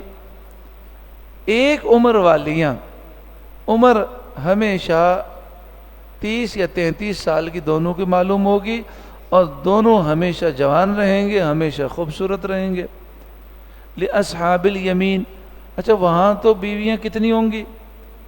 حوریں ہزاروں کی تعداد میں، پھر جنتی عورتیں، لیکن ایک مرد کی جتنی بھی بیویاں ہوں سب ایک دوسرے سے محبت کریں گے، کوئی نفرت تو نام کی چیز ہی نہیں ہے وہاں پہ۔ لِأَصْحَابِ الیمین، یہ بہاریں کس کے لیے ہیں؟ سیدھے ہاتھ والوں کے لیے۔ اے اللہ تو ہمیں جنتیوں میں شامل فرما۔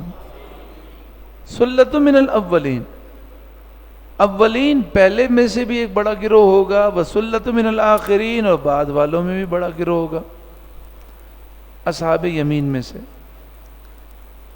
اب آخر میں ذکر ہے جن کو بائیں ہاتھ میں، الٹے ہاتھ میں نامہ اعمال ملے گا۔ ان کی دو قسمیں، ایک وہ ہیں جن کا خاتمہ ایمان پر ہوا لیکن گناہ زیادہ تھے، نیکیاں کم تھیں، اس لیے الٹے ہاتھ میں نامہ اعمال ملا۔ اور ایک وہ ہوں گے کہ جن کے گناہ، جن کا خاتمہ کفر پر ہوگا۔ تو ہم کہتے ہیں ہمیں تو کوئی ٹینشن نہیں، ہم تو مسلمان ہیں، مسلمان ہیں، لیکن ہمیں یہ کوئی گارنٹی نہیں ہے کہ خاتمہ ایمان پر ہوگا۔ اللہ سے دعا ہے کہ ہمیں خاتمہ ایمان پہ نصیب ہو۔ گناہ کی سب سے بڑی جو نحوست ہے وہ یہ ہے کہ خاتمہ کفر پر ہونے کا اندیشہ ہے، کہ گناہ کی وجہ سے ایمان کمزور ہو جاتا ہے۔ اس کی میں آپ کو مثال دوں، رمضان المبارک میں بندہ جو ہے وہ کئی موقع پر جھوٹ بولنے سے بچ جاتا ہے، اور کئی موقع پر اس کا دل نہیں ہوتا میں حرام کام نہیں کروں گا۔ کیوں؟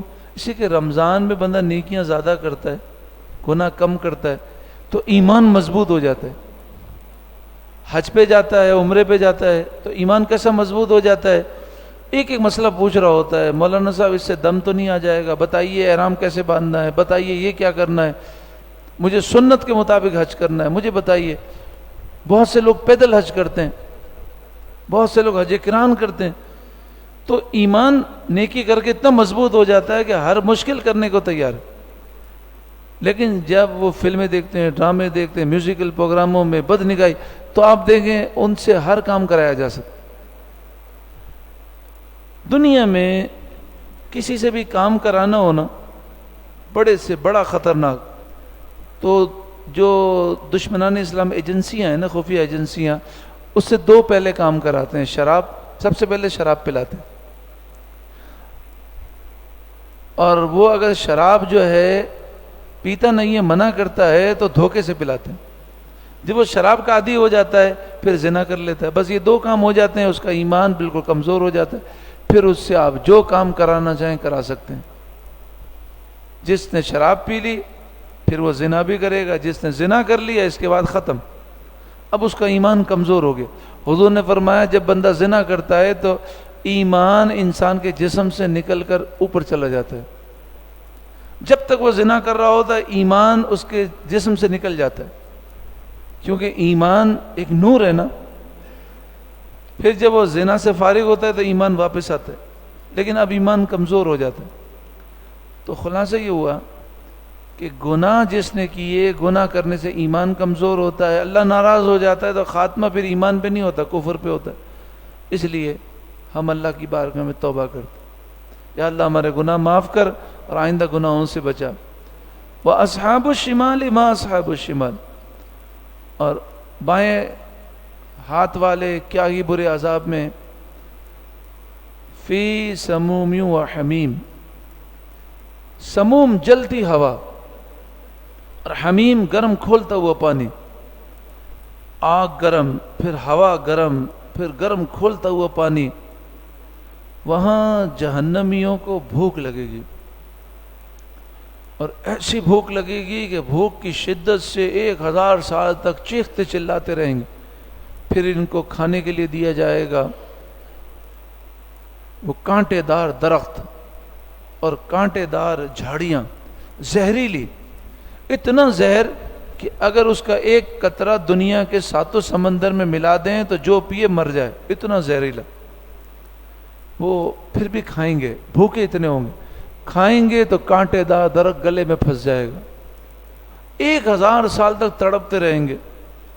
پھر انہیں یاد آئے گا کہ جب گلے میں کوئی چیز پھنستی تھی تو ہم پانی پیتے تھے، تو پانی مانگیں گے، پھر ان کو گرم کھولتا ہوا پانی اور جہنمیوں کو گرم کھولتا ہوا پیپ، اور جہنمیوں کو گرم کھولتا ہوا جو ہے ان کو سمجھے خون دیا جائے گا، خون، بلڈ،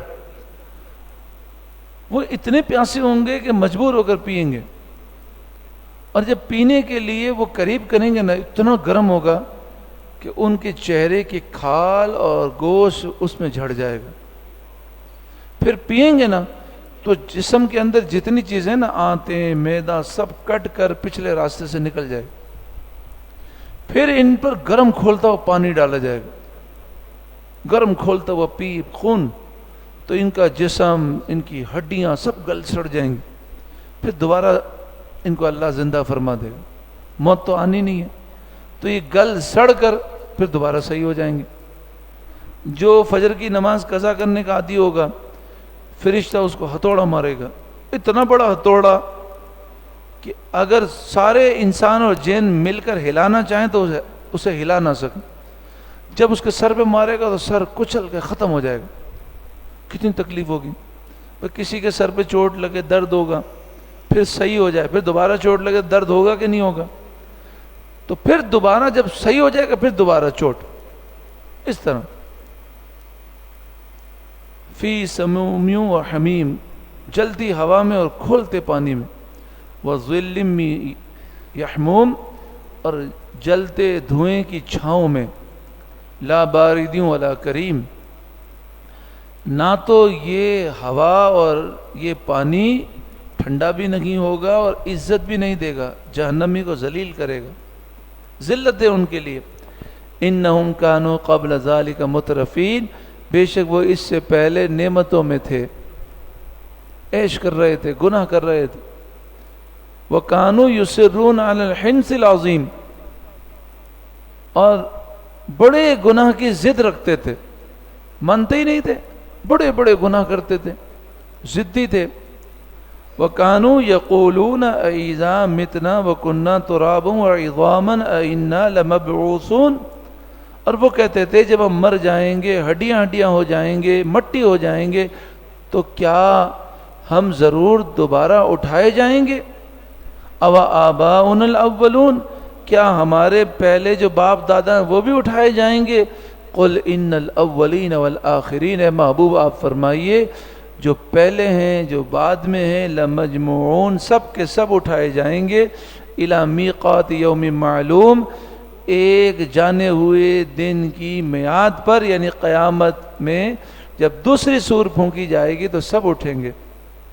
ثم انکم ایھا الضالون المکذبون، پھر بے شک تم اے گمراہوں جھٹلانے والوں، لآکلون من شجر من زقوم، شجر مانے درخت، زقوم مانے جو وہ کانٹے دار درخت ہوگا، جس کو فرمایا کہ وہ تھوہر کا درخت ہوگا، تھوہر، وہ درخت جو ہوگا تھوہر کا ہوگا، ضرور تم کھاؤ گے کانٹے دار درخت سے، فمالئون منها البطون، پھر اسی سے پیٹ بھرو گے، فشاربون علیہ من الحمیم، پھر اس پر تم گرم کھولتا ہوا پانی پیو گے، اور گرم کھولتا ہوا پانی جو گلا سڑا دے گا اس کی بھی پیاس ایسی ہوگی، فشاربون شرب الہیم، تم ایسے پیو گے جیسے پیاسے اونٹ پیتے ہیں، ھذا نزلہم یوم الدین، یہ قیامت کے دن تمہاری مہمان، ان کی مہمان نوازی ہے۔ اور جنت میں مہمان نوازی کیا ہے؟ تو جس کو جنت میں جانا ہے جنت والے اعمال کرے، جس کو جہنم میں جانا ہے تو پھر وہ خود سوچ لے۔ اور جنت میں مہمان نوازی کون کرے گا؟ اللہ، زور سے کہیں کون کرے گا؟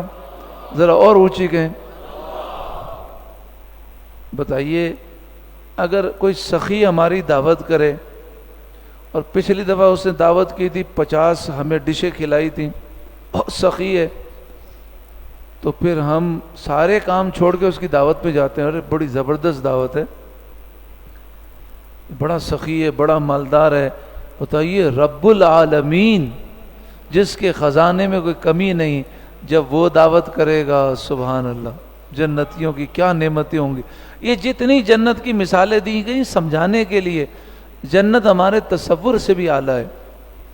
ارشاد فرمایا نحن خلقناکم فلولا تصدقون، ہم نے تمہیں پیدا کیا، ہمیں کس نے پیدا؟ اللہ نے، پانی کے قطرے سے، تو تم کیوں سچ نہیں مانتے کہ تمہیں دوبارہ پیدا ہونا ہے؟ افرائیتم ما تمنون، بنا دیکھو تو صحیح جو تم نطفہ گراتے ہو، اانتم تخلقونہ ام نحن الخالقون، کیا تم اس کا آدمی بناتے ہو یا ہم بنانے والے؟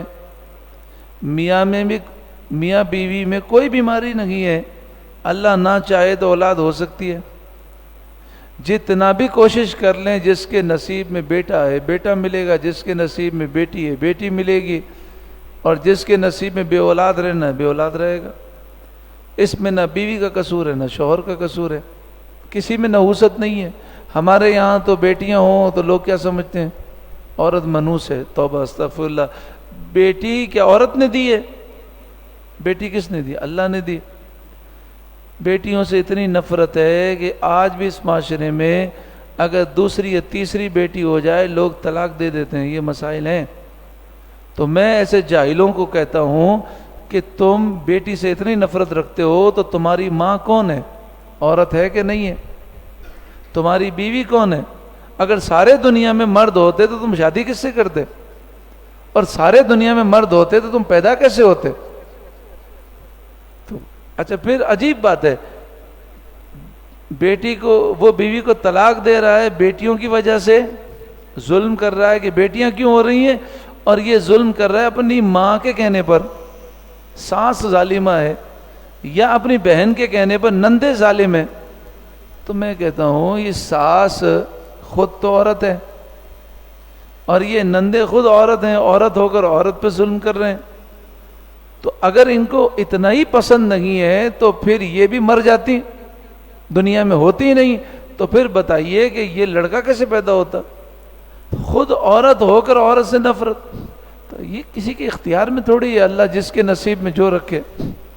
اللہ عقل سلیم عطا فرمائے۔ میں فرضی واقعات نہیں سنا رہا، کئی ایسے واقعات ہوئے۔ ابھی رمضان المبارک میں مجھے کسی نے بتایا، کہا کہ اتنا ماشاءاللہ شادی کے بعد خوشیاں تھیں، اتنا اچھا گھرانہ چل رہا تھا، پہلی بیٹی ہو گئی، ساس اور نندے سب دشمن ہو گئیں، اور گالیاں، تو منحوس ہے، تیرے ہاں پہلی بیٹی کیوں ہوئی؟ جس کے ہاں پہلی بیٹی ہوتی ہے وہ عورت بڑی منحوس ہوتی ہے، لعنت ہو ایسے لوگوں پر۔ ام المومنین ہماری ماں حضرت خدیجہ سے بابرکت عورت کون ہوگی؟ ان کے ہاں پہلے بیٹی ہوئی۔ رسول اللہ کے ہاں 4 بیٹیاں ہوئیں اور سب سے پہلے بیٹی کی ولادت ہوئی، تو وہ تو خوش نصیب گھروں میں ملتی ہیں بیٹیاں، لیکن عقل سلیم ہو۔ پھر جناب لڑائی جھگڑے ہوتے رہے، انہوں نے کہا، بیچارے رو رہے تھے مجھے کہتے ہوئے، انہوں نے کہا کہ پھر وہ امید سے ہو گئیں، تو ماں نے کہا تو الٹرا ساؤنڈ کرا، پھر ماں لے گئی، پھر لڑکا بھی گیا، الٹرا ساؤنڈ کرایا، الٹرا ساؤنڈ والی نے کہا کہ بیٹی ہے، کھڑے کھڑے انہوں نے ہاسپٹل میں طلاق دے دی، اس کو دھکے مار کے نکال دیا۔ بتائیے اس کا قصور کیا ہے؟ اب وہ بچی 20 سال عمر ہے بیچارے کی، اس بچی کو طلاق دے دی، دھکے مار کے نکال دیا۔ اب وہ اپنے گھر گئی اپنے ماں کے، پھر اس کے ہاں دوسری بیٹی ہوئی، اب 2 بچیوں کی وہ ماں ہے، بتائیے کتنی اذیت ہے۔ اور جو دوسری بچی پیدا ہوئی اس کو دیکھنے کے لیے نہ باپ آیا، نہ دادی آئی، نہ دادا آیا، نہ پھوپھی آئی، نہ چچا آیا، نہ تایا آیا، یعنی کوئی سسرالی رشتہ دار اس بچی کو دیکھنے نہیں آیا۔ ظالم بھی کیسے ظالم، ظالم اللہ کی پکڑ سے بچ سکیں گے؟ اور میں نے تو ایسے لوگوں کو تباہ ہوتے بہت دیکھا ہے، لیکن پھر بھی ظلم ہے، خدا کا خوف نہیں ہے۔ اللہ ہم تیری دوسری شادی کرائیں گے، ارے اللہ کے بندو دوسری شادی میں بھی اگر اللہ چاہے گا تو بیٹی ہی ہوگی، تو تم کیا کر لو گے؟ اس کو بھی طلاق دلا کے تیسری کرو گے؟ ہو سکتا ہے تم زندگی بھر تم شادیاں کرتے رہو، تمہارے یہاں بیٹیاں ہی ہوں، کیا کر لو گے؟ تو کیا بیٹیوں کے گلے تم دبا کے مار دو گے؟ اتنا ظلم۔ اور پھر ظالم جو ہے اپنے آپ کو نیک سمجھتے ہیں اور سمجھتے ہیں اللہ کے غضب سے نہیں بچیں گے۔ توبہ استغفر اللہ۔ ارشاد فرمایا نحن قدرنا بینکم الموت، ہم نے تمہارے درمیان موت کو مقرر کیا، وما نحن بمسبوقین، اور ہم ہارنے والے نہیں ہیں، یعنی تم ہمیں شکست نہیں دے سکتے، ہمارے عذاب سے بچ نہیں سکتے۔ ابھی تم گناہ کرنے کے باوجود چل رہے ہو تو اللہ نے ڈھیل دی ہے، باقی اللہ کے عذاب سے ایک سیکنڈ کوئی بچ نہیں سکتا. الا ان نبدل امثالکم، ہم تمہارے جیسے دوسرے پیدا کرنے پر قادر ہیں. وَنُنْشِئَكُمْ فِي مَا لَا تَعْلَمُونَ، اور تمہیں بندر و خنزیر بنانے پر بھی قادر ہیں، تمہاری شکلیں بدلنے پر بھی قادر ہیں. وَلَقَدْ عَلِمْتُمُ النَّشْأَةَ الْأُولَىٰ، اور بے شک تم نے پہلی پیدائش کو تو جان لیا. فَلَوْلَا تَذَكَّرُونَ، تو تم نصیحت کیوں نہیں حاصل کرتے، سوچتے کیوں نہیں ہو کہ مرنے کے بعد اللہ کو جواب دینا ہے. أَفَرَأَيْتُمْ مَا تَحْرُثُونَ، یہ بتاؤ جو تم بیج ڈالتے ہو. سائنس کہتی ہے کہ 100 بیج ڈالے جائیں تو 70 اگتے ہیں، 30 یا 20 ضائع ہو جاتے ہیں. کتنے ضائع ہوتے ہیں؟ آج تک یہ ریشو کوئی بھی نہیں پا سکا کہ 100 بیج بوئیں 100 کے 100 سے درخت ہو گئے. تو جو رب 20 یا 30 بیج ضائع کر سکتا ہے وہ 100 کو بھی ضائع کر سکتا ہے. کیا کر لیں گے؟ اتنی محنت بھی کی، پیسہ بھی لگایا، سب ضائع ہو گیا. تو فرمایا یہ بتاؤ جو تم بیج بوتے ہو، انتم تزرعونہ، اس سے پودا تم بناتے ہو، اس سے کھیتی تم اگاتے ہو، اس سے درخت تم بناتے ہو. ام نحن الزارعون، یا ہم بنانے والے ہیں؟ اے اللہ تو ہی بنانے والا ہے.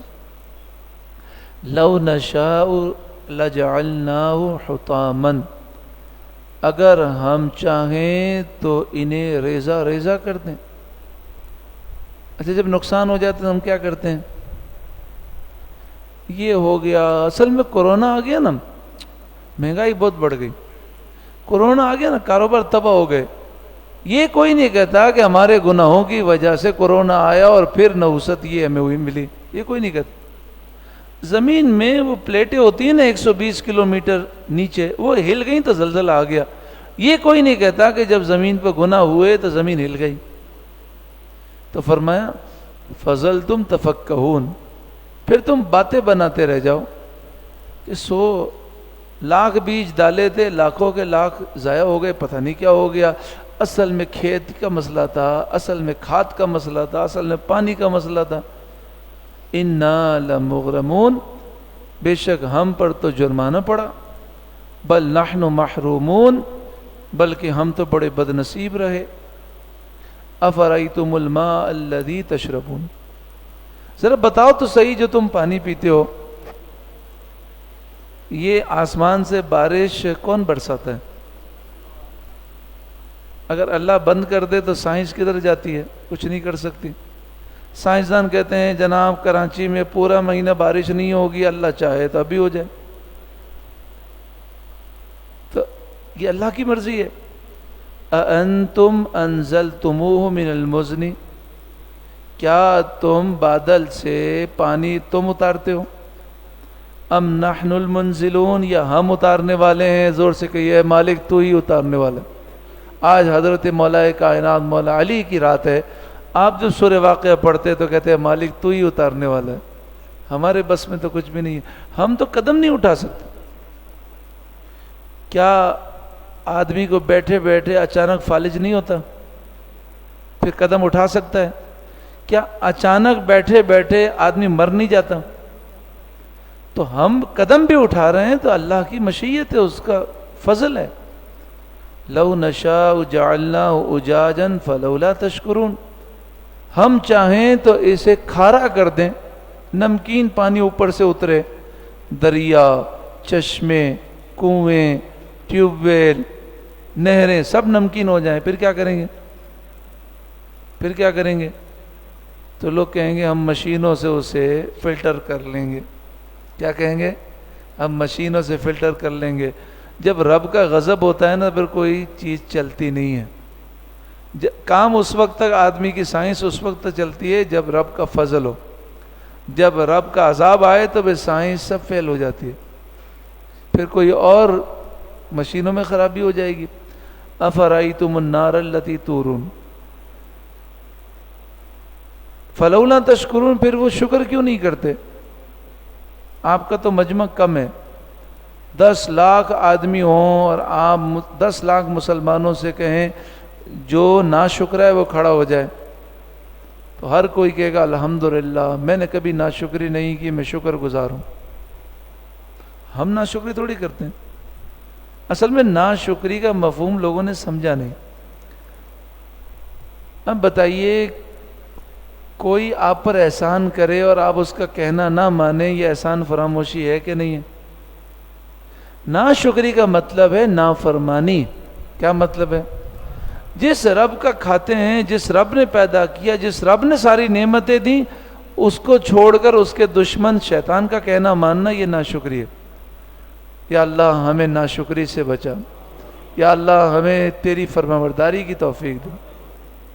افرأیتم النار التی تورون، بھلا بتاؤ تو صحیح وہ آگ جو تم روشن کرتے ہو، اانتم انشأتم شجرتها، کیا تم نے اس کا درخت پیدا کیا؟ ام نحن المنشئون، یا ہم پیدا کرنے والے ہیں؟ زور سے کہیں اے مالک تو ہی پیدا کرنے والا ہے۔ نحن جعلناها تذکرہ، ہم نے اس آگ کو جہنم کا یادگار بنایا، یعنی دنیا کی آگ دیکھ کر ڈرو اور جہنم کی آگ کو یاد کرو۔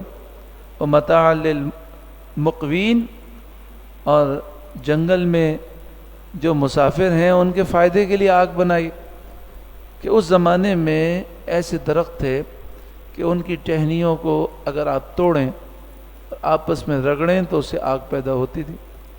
فسبح بسم ربک العظیم، تو اے محبوب آپ اپنے عظمت والے رب کے نام کی پاکی بیان کریں۔ چونکہ آپ کافی تھکے ہوئے ہیں، آج سارا دن آپ نے کام کیا ہے، تو میں یہیں پر درس موقوف کرتا ہوں۔ ایک رکوع باقی ہے، وہ کل ہم کر لیں گے انشاءاللہ، اور پھر حقوق والدین کے متعلق درس سنیں گے انشاءاللہ کل رات کو 1:30 بجے انشاءاللہ، کہیے 1:30 بجے سے لے کر 2:45 بجے تک انشاءاللہ تعالی۔ پھر انشاءاللہ ہماری 23ویں شب کو 1:30 بجے کس سورت کا درس ہوگا؟ سورہ یاسین شریف، زور سے کہیں انشاءاللہ کہیں۔ پھر 24ویں رات ہم درس عقائد سماعت کریں گے، تحفظ ایمان انشاءاللہ، اور ٹائم وہی ہے 1:30 بجے سے لے کر 2:45۔ اور پھر 25ویں شب زور سے کہیں انشاءاللہ کہیں۔ اللہ خیر فرمائے، اللہ ہمت دے، اللہ توفیق دے، تو ہم سورہ رحمان کا درس سنیں گے 25ویں شب، اور 26ویں شب ہم انشاءاللہ تحفظ عقائد سنیں گے، ٹھیک ہے انشاءاللہ۔ 27ویں شب، 28ویں شب، 29ویں شب آپ کے لیے مدینہ شریف میں دعا کریں گے، مکہ شریف میں دعا کریں گے انشاءاللہ تعالی، انشاءاللہ کہیے انشاءاللہ۔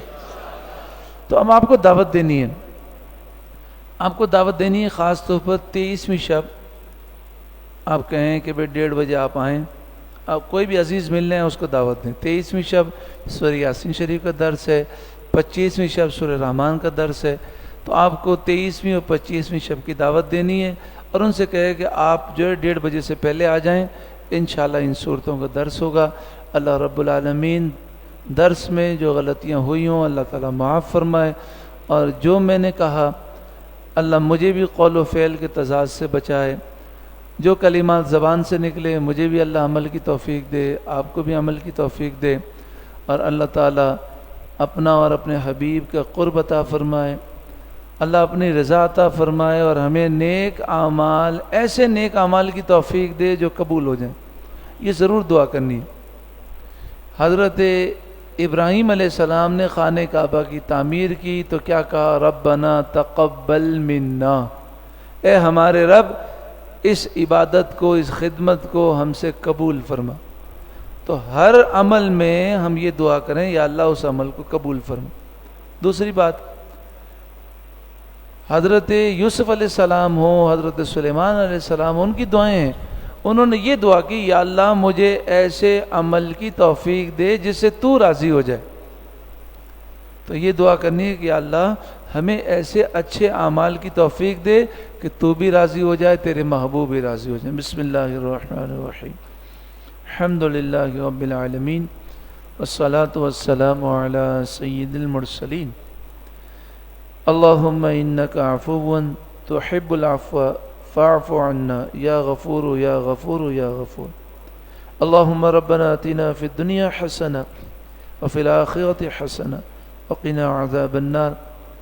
یا اللہ جن ہمارے بھائیوں نے بچوں نے اعتکاف کیا یا اللہ ان کے اعتکاف کو قبول فرما اور ایسا یادگار اعتکاف ہو کہ اس اعتکاف کی برکت سے انہیں تیرا قرب نصیب ہو جائے اور تیرے محبوب کا قرب نصیب ہو جائے. یا اللہ ہمیں ان لوگوں میں شامل فرما جنہوں نے رمضان کو پایا اور رمضان پا کر انہوں نے تجھے پا لیا. یا اللہ ان لوگوں میں شامل فرما جنہوں نے قرآن کو پایا اور قرآن کے ذریعے صاحب قرآن کو پا لیا. یا اللہ کرم فرما مولا علی رضی اللہ تعالیٰ عنہ کے صدقے میں ہمیں جرت بہادری اور شجاعت عطا فرما, عشق رسول عطا فرما, اخلاص عطا فرما, زہد و تقوی عطا فرما اور حضرت علی کی جو صفات ہیں ان سے ہمیں حصہ عطا فرما. آمین ثم آمین بجاہ سید المرسلین صلی اللہ علیہ وآلہ وسلم. درود پاک پڑھی. اللہم صلی علی سیدنا و مولانا محمد ابن عبداللہ ما ضاق امر الا وفرجہ اللہ صلی اللہ علیہ وآلہ وسلم. صلاۃ و سلام علیک یا سیدی یا رسول اللہ. سبحانک اللہم و بحمدک اشہد ان لا الہ الا انت استغفرک و اتوب الیک. اللہم استر عوراتنا وامن روعاتنا. اللہم اکفنی بحلالک عن حرامک واغننی بفضلک عمن سواک. سبحان ربک رب العزت عما یصفون والسلام علی المرسلین والحمد للہ رب العالمین. اب کیا پروگرام ہے؟ ذکر ہے جی, ذکر شروع کریں.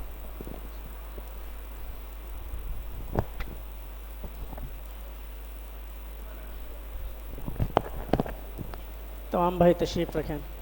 تمام بھائی معتکف یہیں پہ تشریف رکھیں.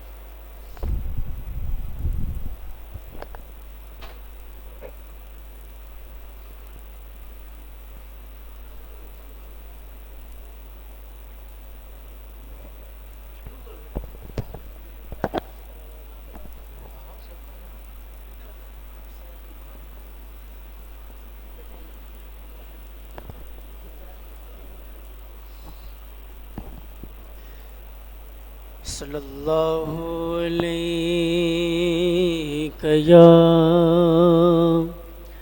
رسول اللہ وسلم علیک یا حبیب اللہ. مولایا صلی وسلم دائما أبدا على حبيب خلق كلهم هو الحبيب الذي ترجى شفاعة لكل هول من الأهوال يا ربي بالمصطفى بلغ مقاصدنا. يا ربي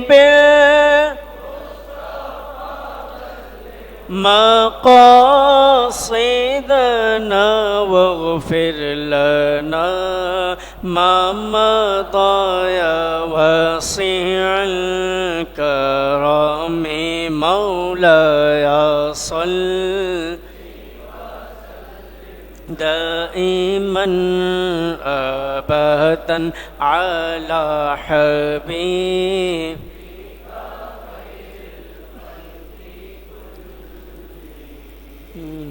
يا سيد الشهداء يا سيد الشهداء يا سيد الشهداء يا سيد سید الشهداء أسد الله وأسد الرسول عم الرسول وأكرم الكرماء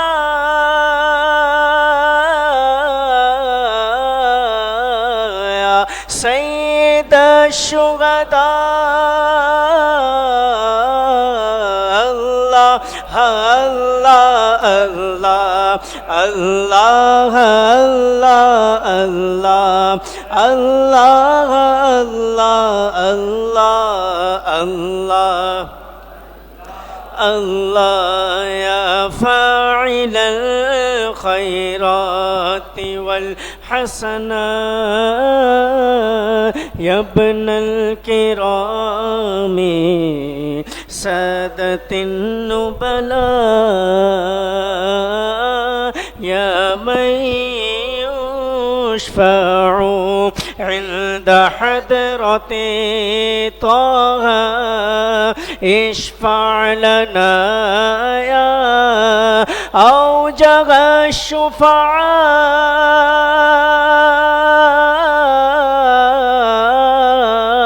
يا سيد الشهداء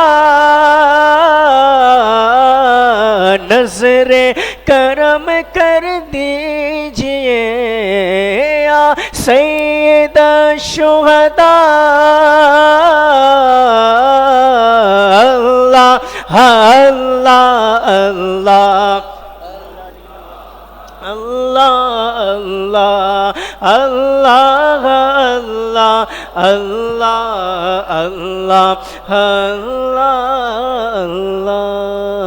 سرکار غوث اعظم نظر کرم خدا را سرکار غوث اعظم رے کرم خدا را میرا خالق صبر دو میرا خالق صبر دو میں فقیر ہوں تمہارا نظر کرم خدا را نظر کرم مولا علی کا صدقہ سر بولو مولا علی کا اور مل کر مولا علی کا گرجے شکر کا صدقہ مولا صدقہ گرجے شکر کا صدقہ میری لاج رکھ لو یا غوث میری لاج رکھ لو یا غوث میں فقیر ہوں تمہارا سرکار غوث اعظم نظر کرم آرا جولی کو سب کی بھر دو ورنہ کہے گی دنیا جولی کو سب کی بھر دو ورنہ گی دنیا ایسے سخی کا منگے تھا پھرتا ہے مارا مارا نظر کرم خدا را نظر کرم خدا را، اور سب کا کوئی نہ کوئی دنیا میں آسرا ہے، سب کا نہ کوئی دنیا میں آسرا ہے، میرا بجز تمہارے کوئی نہیں سہارا،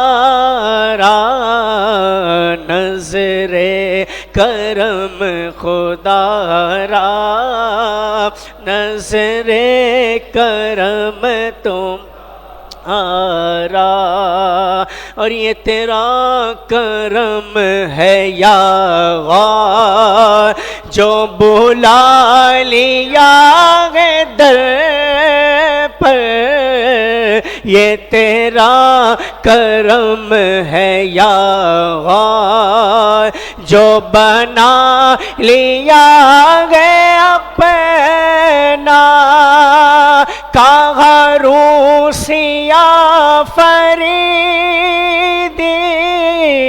کہاں سلسلہ تمہارا، نظر کرم خدا را، نظر کرم خدا را، نعرہ غوثیہ۔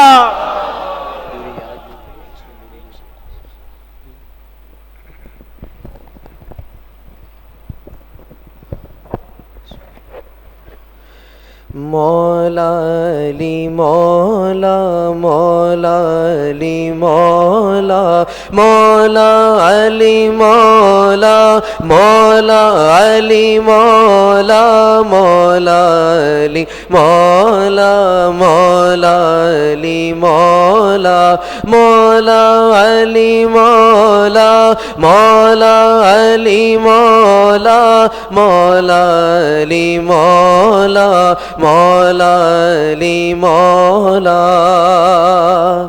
بنے صوفی جذبات میں بہنے والے، قلندر بنے عشق میں جلنے والے، بنے صوفی جذبات میں بہنے والے، قلندر بنے عشق میں جلنے والے، قطب بن گئے رنج و غم سہنے والے، قطب بن گئے رنج و غم سہنے والے، ولی بن گئے یا علی کہنے والے، علی مولا مولا علی مولا مولا علی مولا مولا